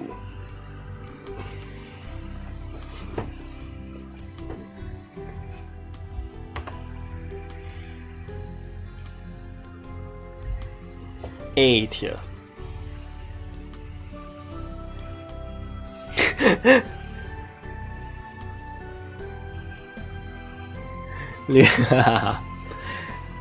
He's like the B. I think he needs a remake. I think he needs a remake so badly.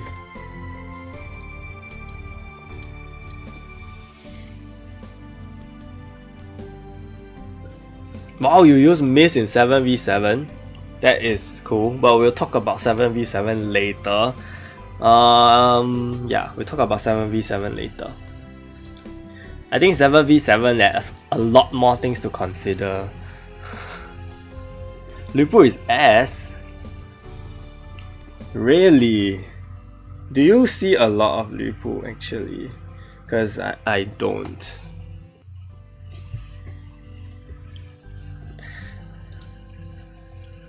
Mist, yeah.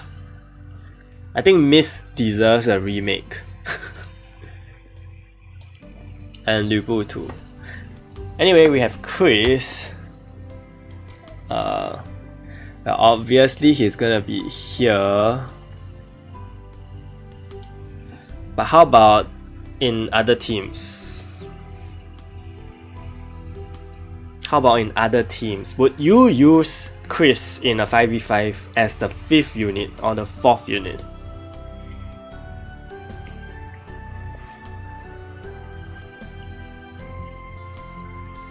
In a universal team,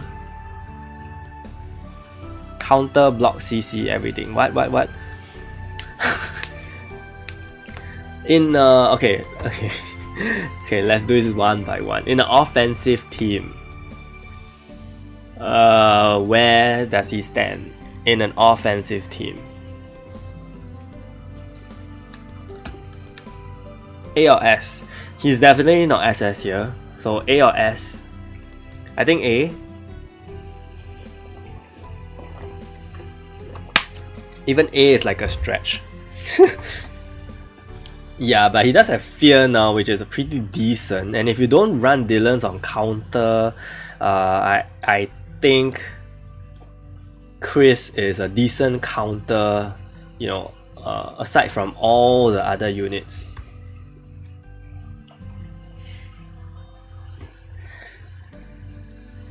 And then in a magic team, would you also use Chris in A tier?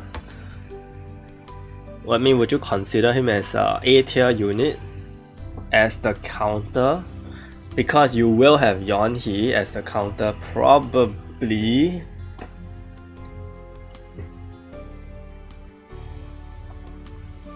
So I guess he's usable in any team based on the feedback. No. So we have some say no, some say yes.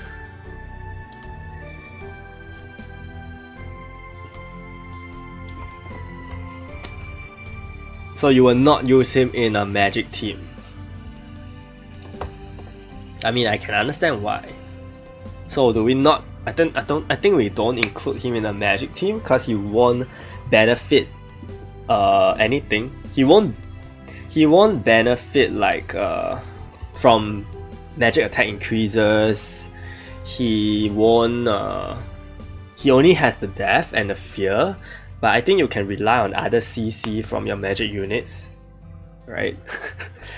Okay, and then I put him in S tier and Universal because I think he's pretty fitting there. Universal teams do rely on somewhat CC and also some bulk, so I think S tier in Universal in a 5v5 I think it's okay. Who else will you? Yeah. Next up we have Milia.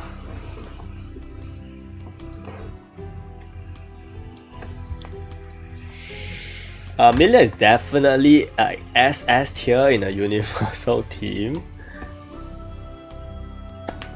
But what about the others?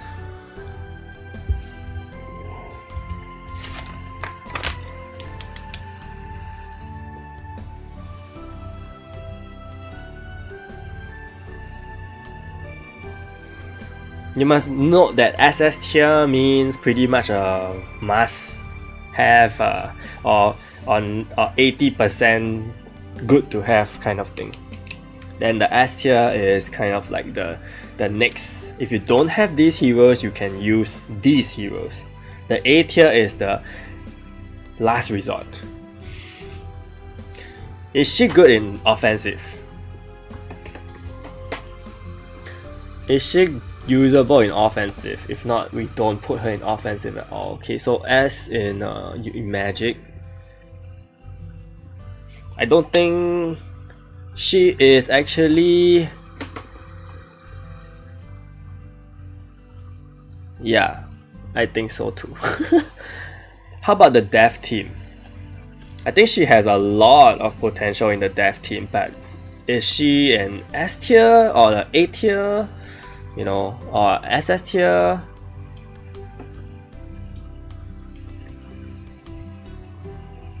Dev team.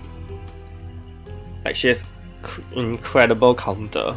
I've seen so many Milias on dev, which completely destroyed me.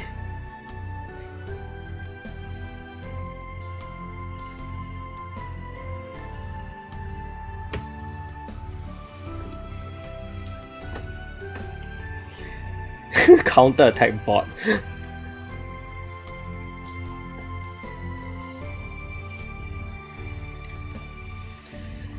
Okay, I'll put her in the S tier. Okay.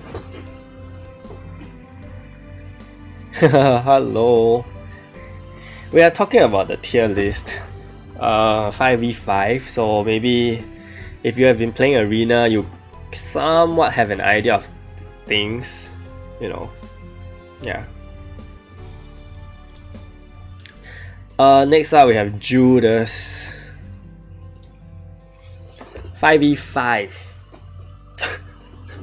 Judas is a very interesting character in a 5v5 because, you know,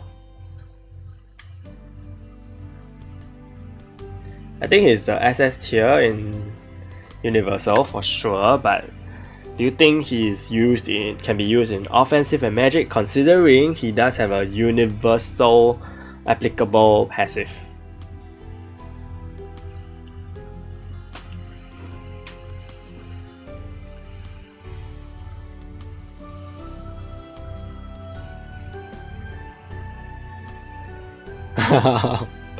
Someone yours is fighting for Lu Bu to be back on the tier list.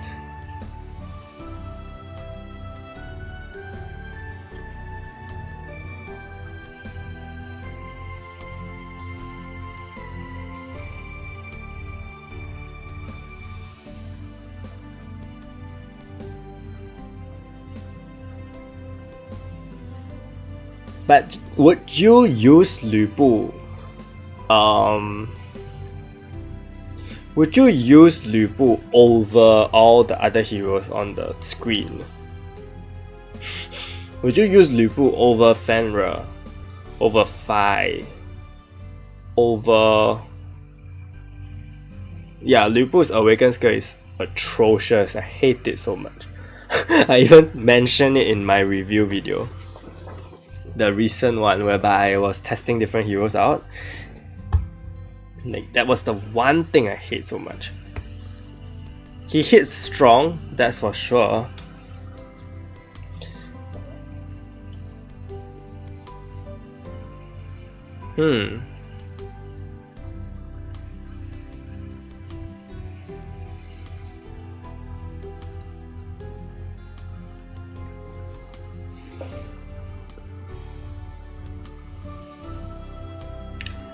True, he does have a single target, which is very outdated.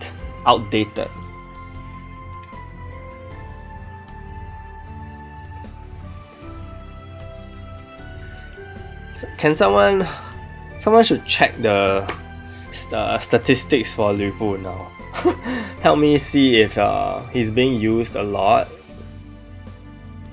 Okay, but before we come back to Lu Bu, okay, after everything, we are gonna look at Gerard. I will put Gerard in the dev team SS tier. But how about in other teams? Oh wait, was I talking about someone? Oh, Judas. I'm so sorry. Judas, A or S for magic? Why magic only though?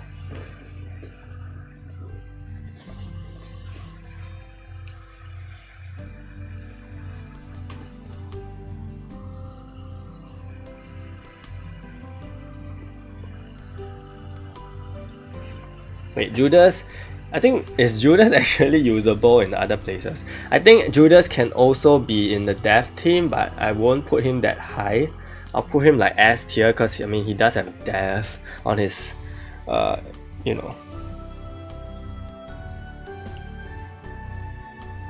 Yeah, the thing is, I think he can be used as the 5th unit if you do run a 5-man, and if you somehow don't have a red grid and you have a Judas.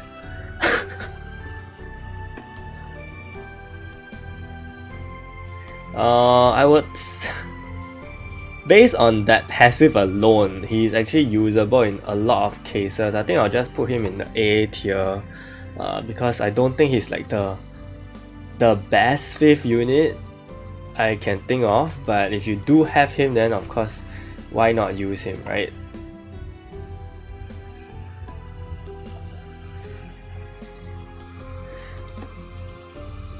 Okay, where were we? We were at Gerard. Gerard in offensive team. Yes, no, have to. He has to be in an offensive team, but is it a S tier? Is it a SS tier? I think SS tier.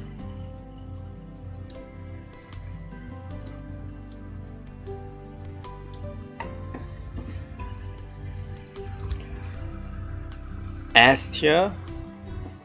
Okay, S tier.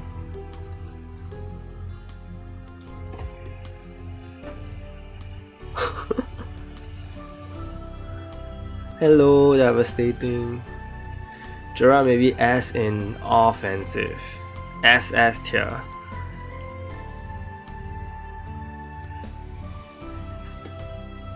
A tier.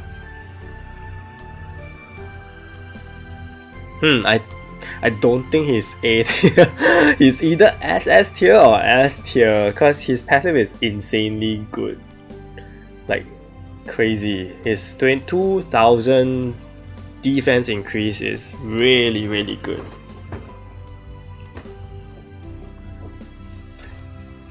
Yeah, but he's not supposed to be a hero that does damage. He's supposed to be a hero that is supposed to buff your entire team bulk wise. Have you actually tried to fight against a Gerard team?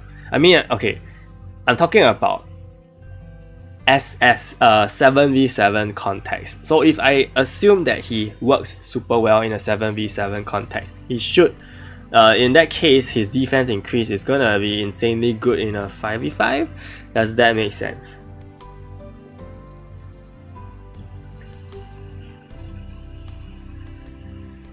You can also, of course, I can also argue the other way around, saying that, you know, in a 5v5, things are a lot faster.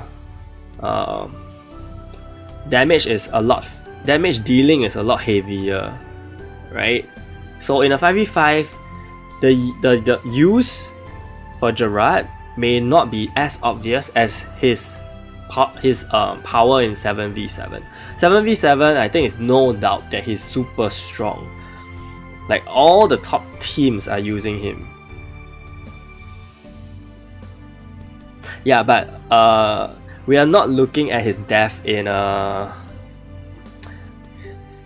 Yeah, so here's the thing. If we are looking at Gerard, do we consider his death as well in an offensive context? Or because are we just using him for defense increase?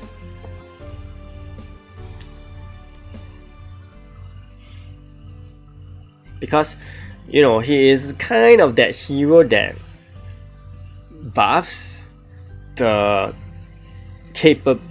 entire team's bulk somehow for being an offensive hero. So I've tried it. It's very difficult with a very well built Gerard. It's actually very difficult to bring down the team. He himself is extremely frail, though. Okay, and he is yeah, just a little too thin.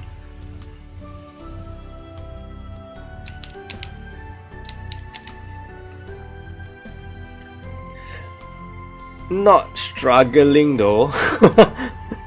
If anything, I think we finally have the most balanced PvP situation right now. Yeah, if anything, I think PvP right now is at its prime. You have the magic team and the offensive team going head to head against each other, and then you have death team coming in I faced it with random enemies. They can kill, they can either just destroy you quickly, or you can destroy them, which is all fair game, which is insane. Yeah, but anyway, yes, okay, cool. Gerard with that 40% crit decrease is definitely useful. However, I have a point to make. I've seen many Gerards in Legend tier, in Grand tier, in Supreme. I feel that even though he reduces your crit rate, and even though the enemy has full block, it is still very possible to hit past that. And I've seen that even with crit rate drop, you know, the damage is still pretty insane. So I'm not saying that he's useless, that crit rate drop is useless. It's definitely very good, and 40% is significant, okay? I'm just saying that sometimes the damage just scales too much that it really didn't make a difference. But yeah. I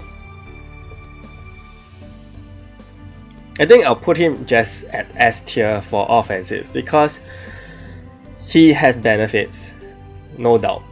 It's just that whether you will want to use him over the other ones in the SS tier is another story. Like, I probably would use him over Truth instead, you know, to be honest, because I have seen his capabilities. Even though he's super frail in a 5v5 context, which is why it's a bit iffy because things can go really fast in 5v5. So Gerard may not actually stand too long. Yeah.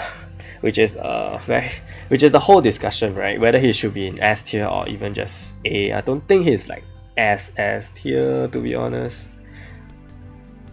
I'm very confused now.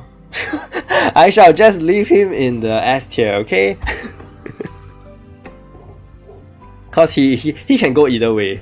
He can either be really good for you, or he can die very fast and be nothing. Okay. Okay, moving on, we have Galidus.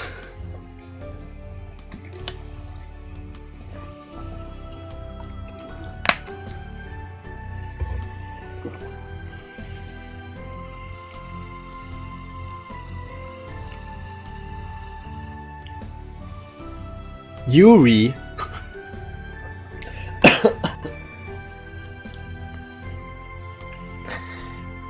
S on you.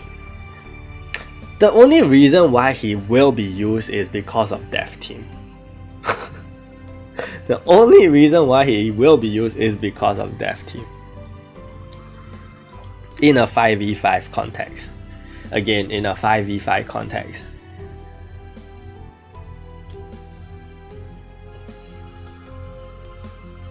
And he is not that strong. In fact, he is pretty weak. Yeah, he is actually pretty weak. You may even use him. Would you use him on the dev team? I'm just thinking about a potential dev team. You will use Eileen, you will use Wukong, you will use Chris, you will use another universal hero, and then you maybe use Gerard. So I don't see a space for him at all in the dev team. In fact, the dev team, right, should only have like 5 heroes. I do only see him in 7v7. Yeah. I see him in 7v7 dev teams, not in a 5v5 dev team, because I don't really think there's a space for him at all in a 5v5 context, especially on a dev team. Okay, Freya. Freya, my favorite, but her use has been really difficult. Paralyzed resist, crit damage increase, heavy fixed damage,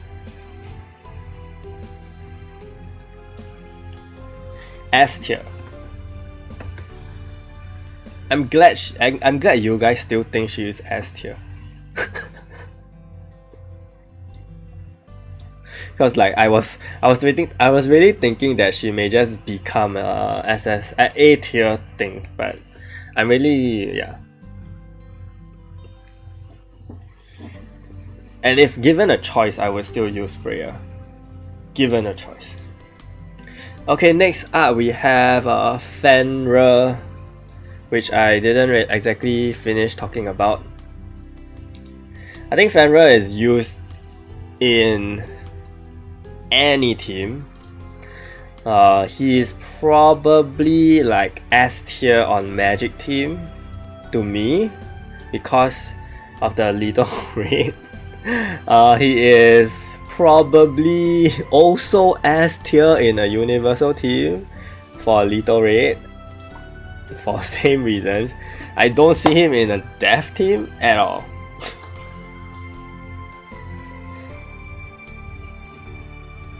Yeah, so I think this is a pretty okay way to look at things. Counter Defender. Oh my god. Okay, fine. I think he really can be anywhere, which is, to be fair, that's his amazingness. So I'll just put him in the A. Because if you really have no one else to run, if you know, no one else to run in Dev team, then use Fenrir. Next up we have Fi.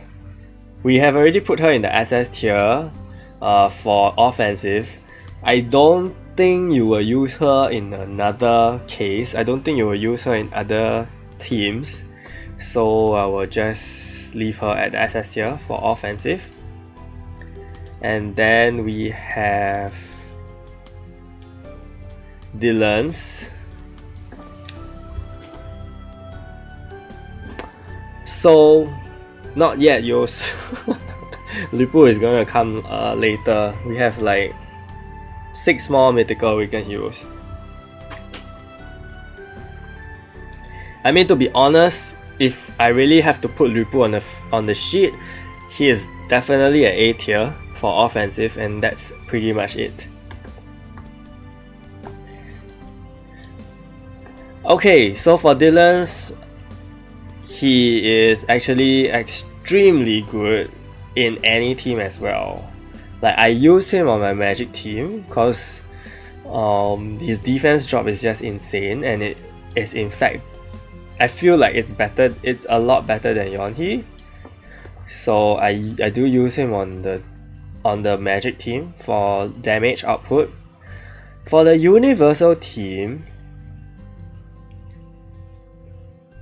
you will probably use him as well if you do run like Wukong, because his defense drop is just too much.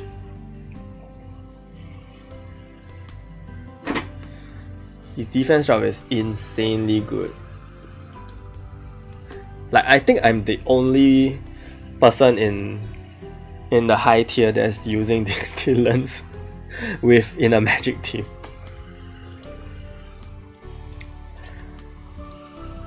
You can use him on Death team as well because of his counter, and if he strikes with a 3-man counter, you know, with Death, and you are pretty much GG.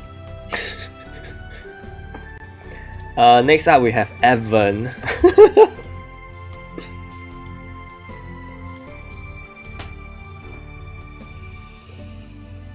Evan, delete.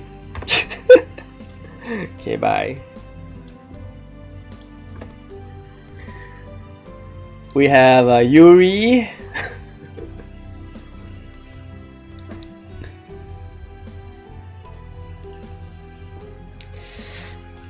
Do you think Yuri is usable in PvP in a 5v5?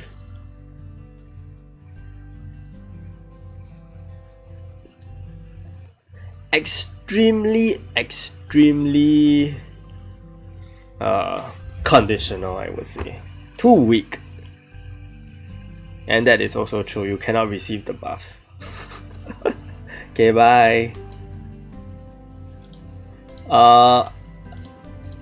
Wukong. I know where he goes.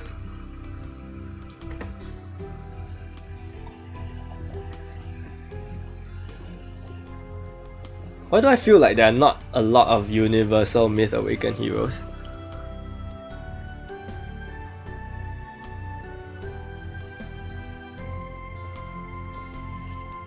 Yeah, there's literally only just these universal heroes. Oh, I forgot about Red Grid.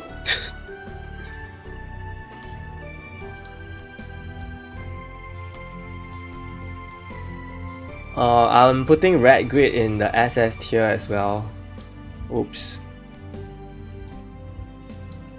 For universal heroes. Because obviously.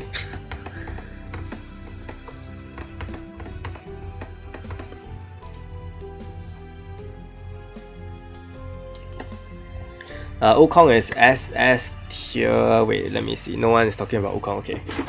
Everyone is like, yep, he should just be there and that's it. Do you think he's good in a Magic team? Would you use Wukong in a Magic team?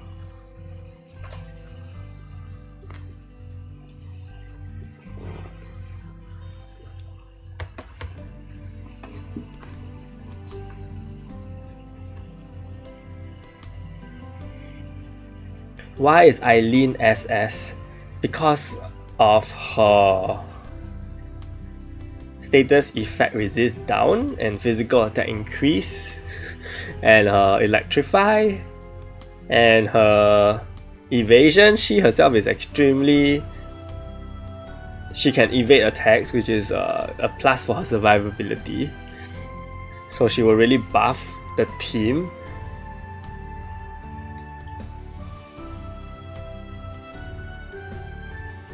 Oops.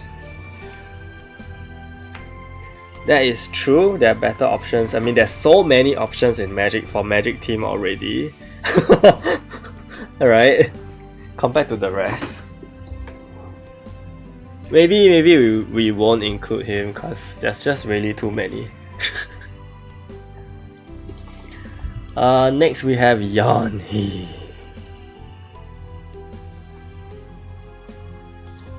Yeah, so she's definitely here. don't even need to ask. Would you use Yeonhee in Universal and Dev Team? I don't think she'll use in Universal, but how about Dev Team? Where will she go? A or S tier?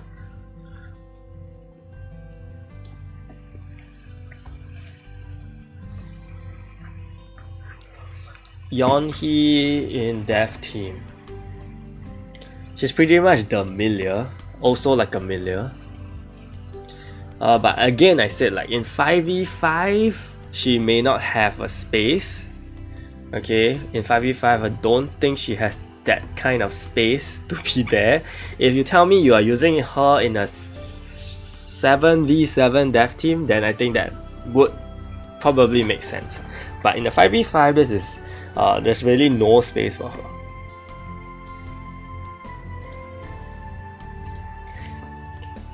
We are asking about the dev team, Yeonhee in a dev team, not Yeonhee with dev, okay? Yeonhee with dev is SS tier. Yeonhee in a dev team is not SS tier. Last one is Zahara. I don't think anyone is gonna care about him, so I'm gonna delete. So, okay, we are coming back to this guy who is called Lü Bu.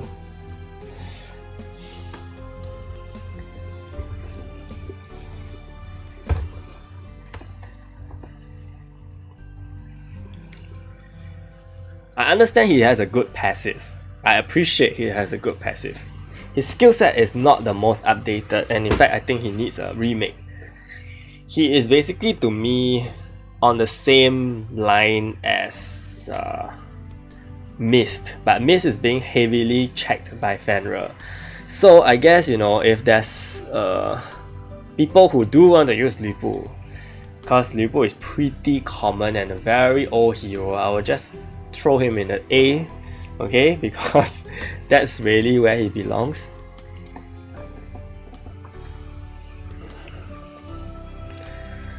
I mean, yeah. Okay, I don't think, moving on from this, I don't think, I mean, just to show you guys what we did last August again, we did this. Do you guys think, I just need to ask you guys, do you guys think that all these Awakened heroes still need to be in the tier list? Do you guys still think, wow, look at the change, man. Look at Dylan's used to be C. Okay, Nox is like D1, right? Okay, Nox is yes. We will definitely put Nox in. How about the rest?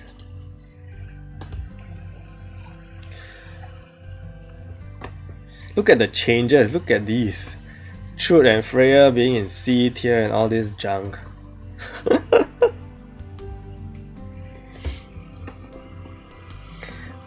For nostalgic purposes. Okay, so yeah, looking at this, we clearly see how much things have changed in just 5 months. Yeah, in just 5 months. How much things have changed, how so-called close to ideal we are.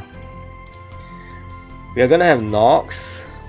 Obviously he's gonna be like SS tier. To be honest,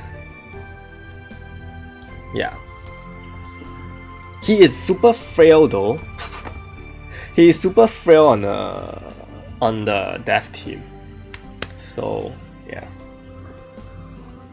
Frail as in a 5v5 context. I think he will die very fast, but I guess he does his job. Okay, so this will be the 5v5 tier list, which everyone has input. Okay, where did he go? So I will save this.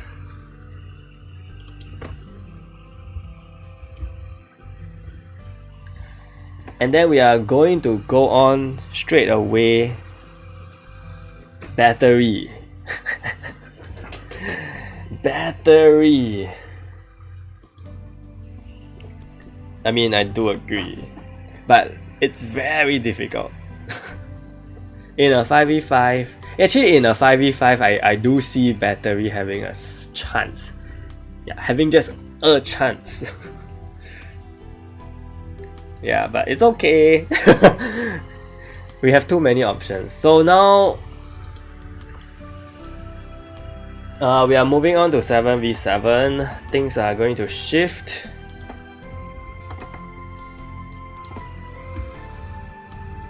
I'll change the font again later and make sure I'll save this as 7v7.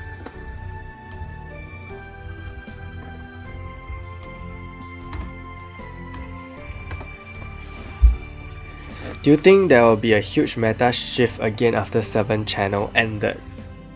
Why do you say that is related? It will be related to the 7 channel. Okay, 7v7.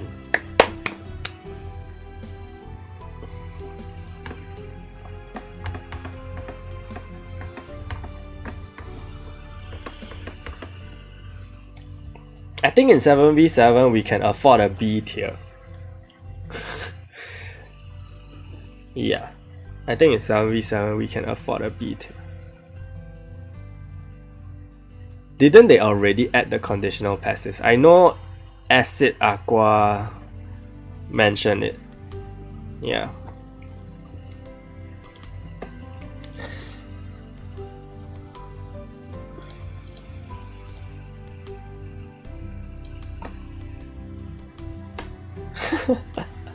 Okay, who needs to shift? Maybe we don't, maybe we may not even need a B tier. Rudy will shift. Rudy, I feel, can go up to S tier. I've seen incredible Rudy teams. Like Rudy with Mr. Armor is disgusting. Okay, Lü Bu will shift down.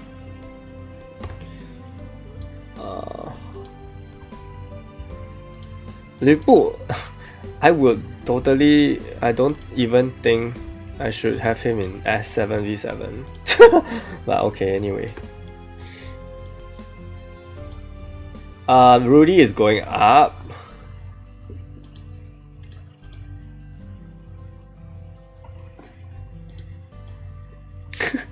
Bye.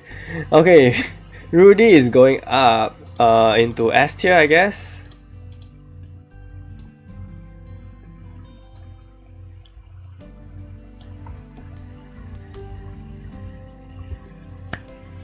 Or SS tier?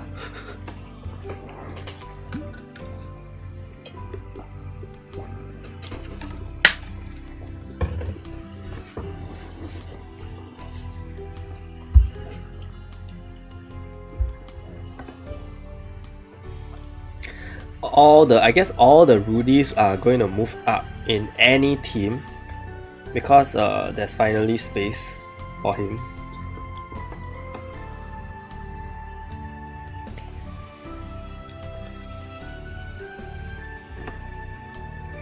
Red Grid also moves up, that is true. That is true. That is crazy, a lot of things.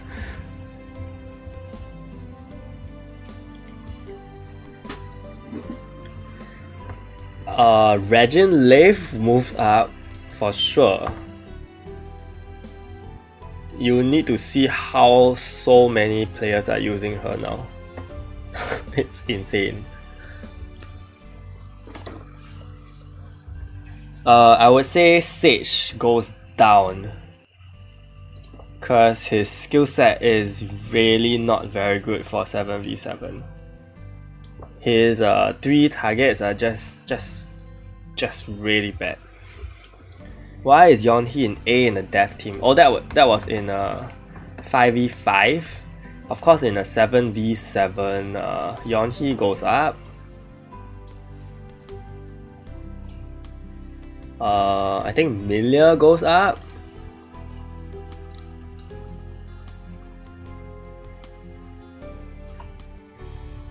So basically just shifting things up.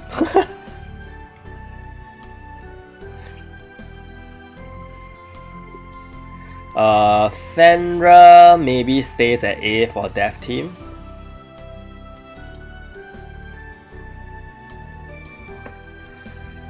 I think Judas goes up. No. Let me think of the dev team that I always meet. We'll bring Galidus to the dev team as well. Galidus definitely is gonna be on the dev team. Phi is here. Phi is SS in offensive. Judas dev increase. Judas dev up. I guess so. I guess so. Galidus.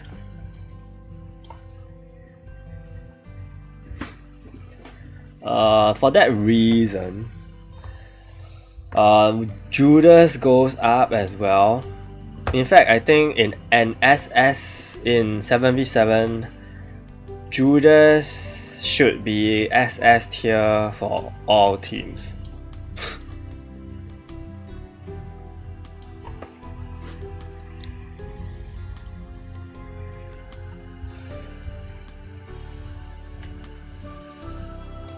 Oops.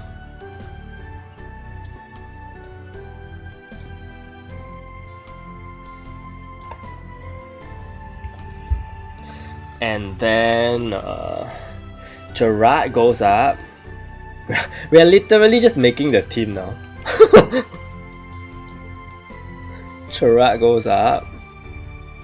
Yeah, that's your 7v7 physical team right there.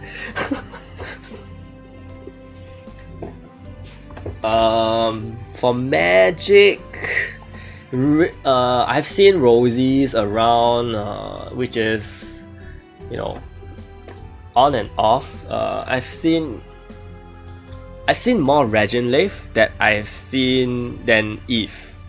I've seen more Regenleif than Eve. Sorry, Eve. Rosie. I've seen more Regenleif than Rosie. But I don't know if people are using her as much. Okay, yeah, true. Eve also in the offensive setup. I'll put her in the S tier.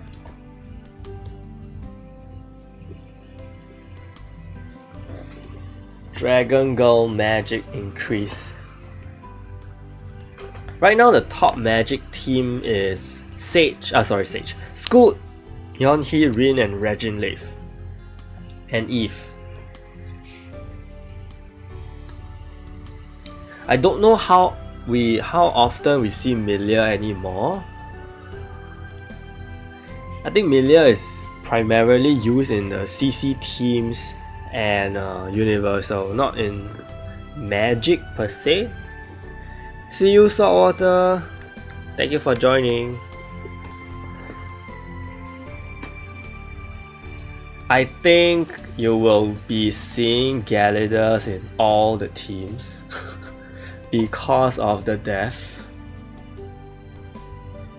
For now, of course. If in future we don't know, but things always change. I guess Rudy also goes up. Rudy is actually Rudy up.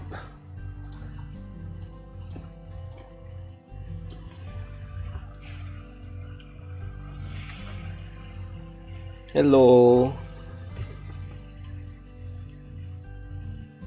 Oh my gosh, I'm being destroyed by a death team.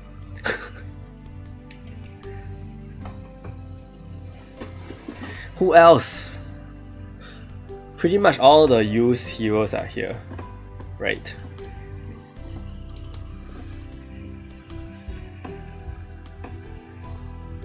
Anyone goes down? So far we only have people moving up except Sage.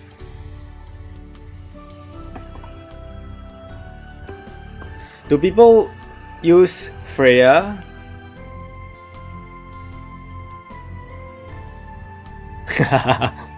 That is so true.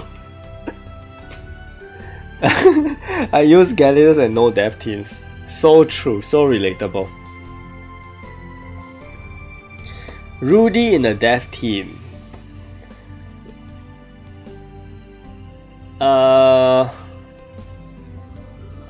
Haven't seen Freya in 7v7. Same. Freya will drop. Okay. I guess we need to look at the skill set, because if the skill set is not as suitable in a 7v7 context, then it really has to go. I'm not even sure about Truth in 7v7. How about Truth?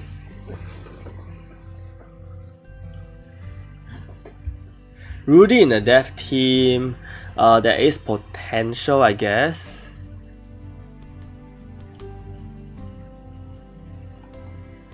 I mean, Rudy is just that kind of hero that can be used in any team. Yeah. I'll just put him there.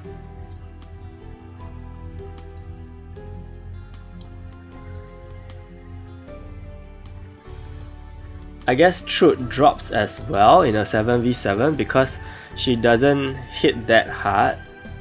I mean, she hits hard, but her targeting is an issue in 7v7. So we're gonna drop her. I don't see Eileen in 7v7 at all in offensive teams. So I'm gonna drop Eileen as well because you have Red Grid and a Cult.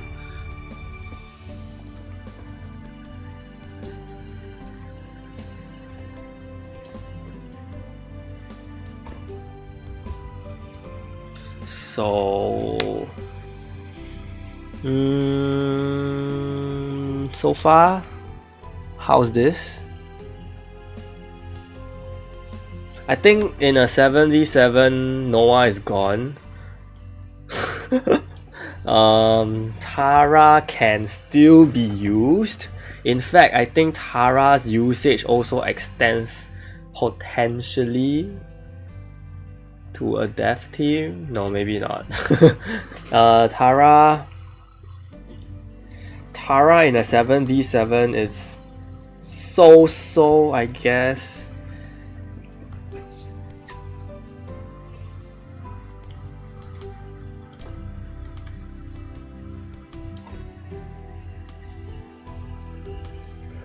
My friend list is kind of full now. I have never seen a Tara either. So do we just kick her in 7v7? I guess we do.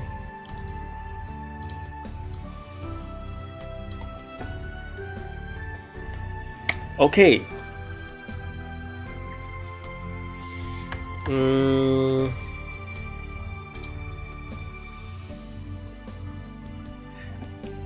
Yeah. So how's this so far?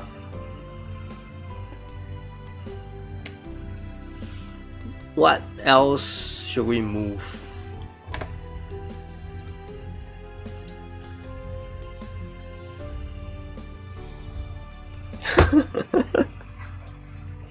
Do you use her in 7v7?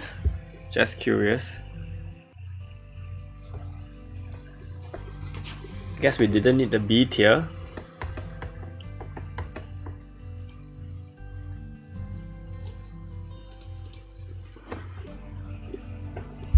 How about Regin Leif though? Because she is actually very used now. I'm just thinking, you know, if she can be SS tier. She's like the top. She's in all the top Magic teams.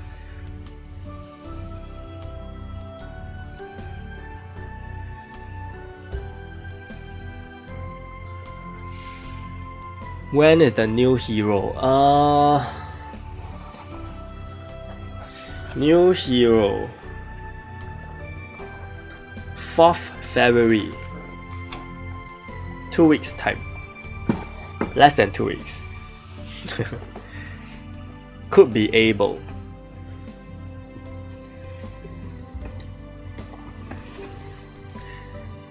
Okay, so is this this is all? This is it? Turns out PvP is easier than... I was expecting PvP to be a whole mess. Do we want to review teams? Do we want to review teams?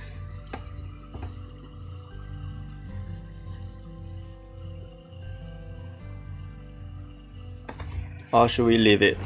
How long have we been streaming though? 3 hours.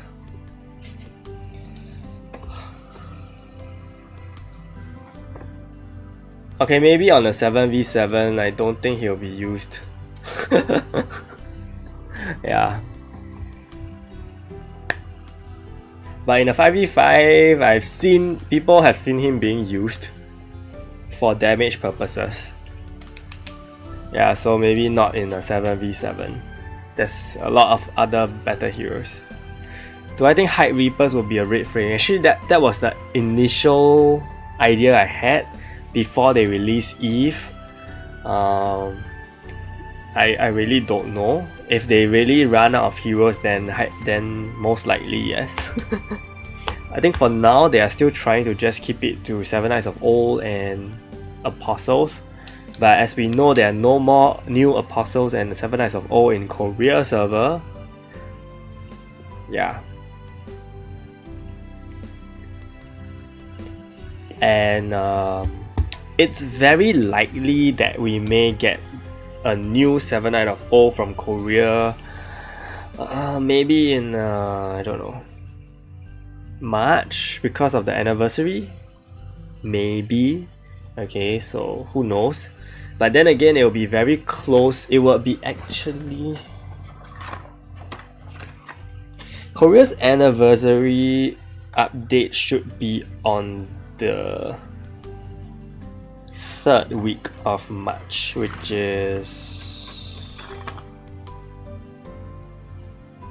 17, 18. Could be earlier, could be 11, because their anniversary I believe is mid-March. Okay, it's the 7th anniversary for 7 Knights, so it's most likely gonna be a huge event. Okay. And then it just so happens that New World will also have an update around that period. So we don't know, we really don't know. May in May. If he still knows who is that. I think he's forgotten about the... oh yeah, please go vote for my post in the 7th channel. I think it's number 3 now. Not that I need to get number 2 or number 1, but you know, just try to keep it there. If there's no other disputes for the tier list, I think I will end the stream and I will go beautify this thing for everyone. And it will be released maybe in a few days. Yeah, you can only vote. No. Yeah, vote once per comment. So you can vote like many different times. Right now I'm playing. Yeah. I don't know who else we need to include in this list, but I don't think so, because no one uses awakened heroes and definitely not non-awakened heroes. Yeah. Looks good, right? Yeah, I was saying, do we need to review teams, but I think it's pretty self-explanatory for 7v7, whereby you just take any 7 here. Preferably you take the 7 in the SS tier, of course, right?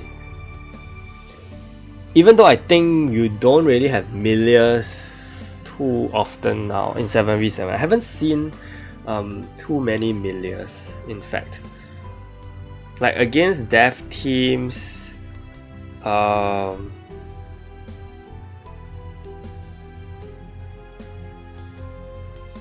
I've actually seen, like, I'm trying to find a dev team in Arena right now.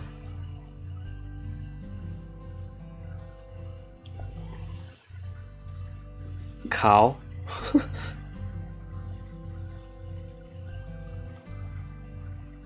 Who uses a dev team now? No one is using dev team, to be honest. In Legend. There's a lot of magic for sure.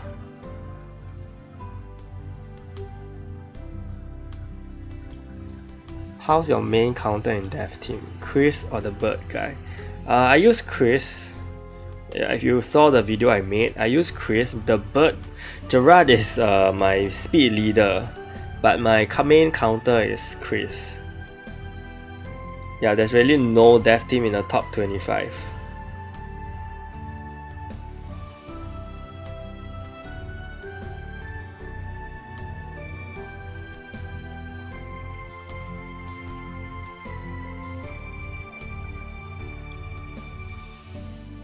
I think Chris is overall a better counter than Gerard, because for Gerard you really want him to survive. Oh, I do see Amelia. So for Gerard you want him to survive. Otherwise it's very difficult. I am very tempted to put Wukong in the dev team because without Wukong, you know, I think it's very strange if people just run that team without Wukong.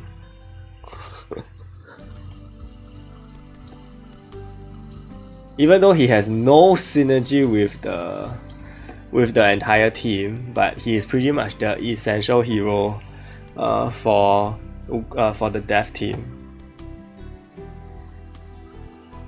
And I think I will do the same in the 5v5 one, because I don't think you can just run a dev team like that without the backing of the universal passive condition, I mean.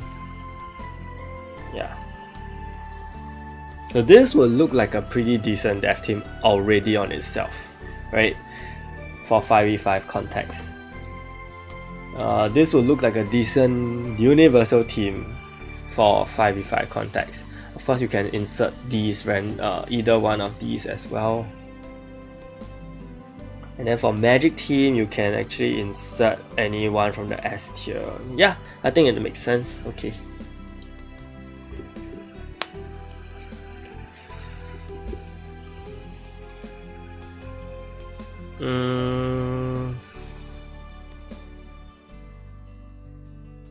To be honest, I'm very surprised they didn't Myth Awaken Kree.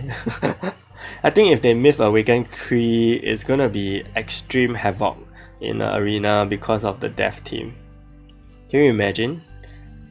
Can you just imagine the kind of crazy skill effect that Awaken Kree can have?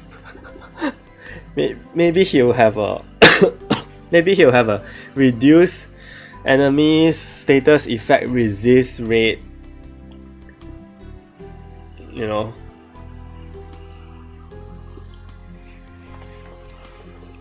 per turn up to 50% or something. Whoa! And take note that pets will stack with hero passive. So can you imagine the kind of craziness that could happen?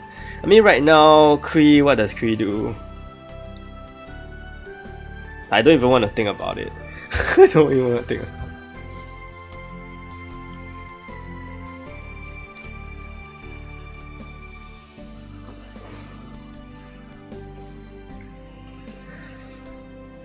We put Lu Bu in A tier for 5v5, and we have not included him in 7v7 because he definitely cannot live up to the entire battle in a 7v7 context. So yeah.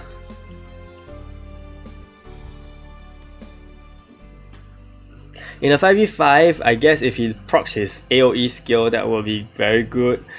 His single target, you know, is very hard hitting, I can definitely say so.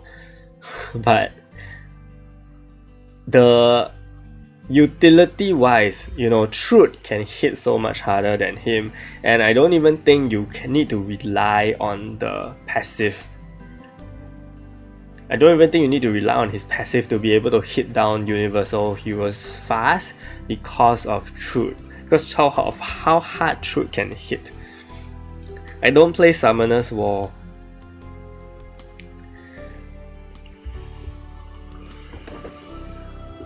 Should need debuff skills? What do you mean? Well, before Truth was remade, I mean, yeah, she is a pure DPS, which is what makes her so good. In fact, like, I love using her when she just hits through like a truck. The way you build her is really to give her the best damage multipliers jewels, and then she just hits through like she doesn't care. Like, you don't really need to run an entire team. A hero with no CC doesn't mean it's bad.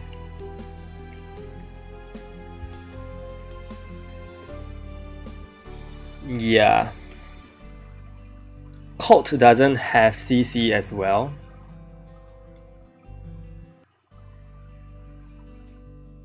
Yeah, Cult doesn't have CC as well, only on her effect attack. And that's all, right? I don't think her regular skills have any CC. Just debuffs, but not status effects per se. What team is the highest tier now? I can't say for sure because, like I said, this is my own opinion. For Truth, you definitely need Guardian Ring or survive on 1 HP. But yeah, okay, back to the question. Which team is the highest tier now? Like I said, I think right now Arena is at its prime. Like, it's really, really balanced, I can say. Just go look at the top teams. Just go look at the top teams. You will see that the top team is a magic team. And then I think a few down, or the next one is probably a physical team already. It's just that the gap between the first and second is really huge, but I mean, that's to the player. He probably geared his team very well. What I'm saying is that further down the rankings, you will see that there's a lot of players with very different teams and the scores are not too far apart. Alright, so I think it's extremely balanced between the three now. Okay, Universal not so much. I think Universal team is being just consumed by the death. Tank team unfortunately cannot live to this meta. But you can also... Actually, all three teams are pretty fast teams. Like, you either die, you can die pretty fast, or if you're not geared very well because of the power or the CC. But yeah, I think it's pretty balanced right now. It's quite interesting to see how far we have changed to get all the way here. Because for so many years, people have been complaining about the 7-Night Arena meta. Especially when it was 5v5. It was always one hero swap out the other hero, you know. So, yeah. I don't know how they deal with Death team without Galidus. It's very difficult. But to be very honest, I don't think you can face a Death team if you don't have Galidus because of Nox. I've come to realize that Nox is the key hero for the Death team, because I myself have tried the Death team without Nox, or maybe Eileen as well. Eileen and Nox do play a very important role, because if without them, your Chris and Gerard's Death proc is not exactly super high. To be honest, Gerard's Death proc is pathetic. If he doesn't cast his Death Resist himself, you will not be expecting him to land any Death. And Chris is kind of temperamental. Sometimes he lands it, sometimes he doesn't. But with Nox and Eileen,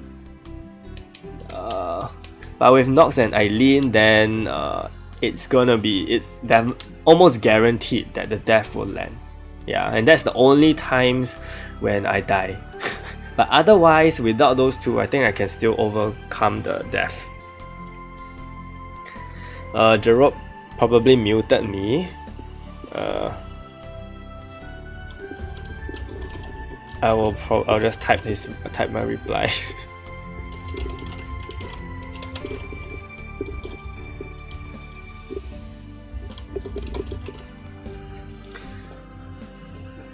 Yeah, so I think we will end the stream here. Hopefully this benefited you, and thank you for the participation. This really made life easier because I was just thinking how I should present this, but it's super difficult. But yeah, it turns out to be pretty easy because we left out quite a lot of heroes. Sad to be them. I think hoping that Mist is gonna get a remake. Hoping that Suitor and Caesar also get remakes, and Orca, I think the whole Pentagon should get a remake. And Mist needs a freaking remake. She is like the only next best special hero that is so bad. Lu Bu should get a remake too. Lu Bu and Mist should both get remakes, but if they have to remake heroes from two different typings, I think Mist is one of them, and the next one is probably has to be either a universal hero, which I don't see anyone else, or a magic hero, because I really think they are just preventing themselves from touching tank teams. So I don't see Caesar, Suitor, and Evan getting remade, but I think Suitor deserves as well. If we had to choose between Caesar and Suitor, I would say Suitor deserves the remake more. Or you will call him Cert, but there's a R, so he's really called Suitor. But anyway, yeah, Mist. I feel that Mist should get a remake. Okay, I will save everything and then yeah, I'll just bring up the PvE one again so that you guys can take a look.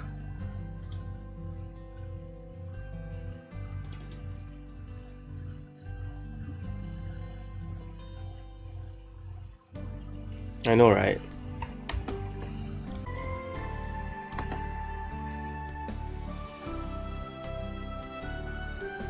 Okay, I will end the stream here. Thank you so much for joining, and I'll see you guys soon. Next week we will probably have another stream, trying to make some interesting videos, but we'll see how that goes. Join the Discord if you haven't joined, and yeah. Thank you for the participation. Thank you for coming. Bye bye.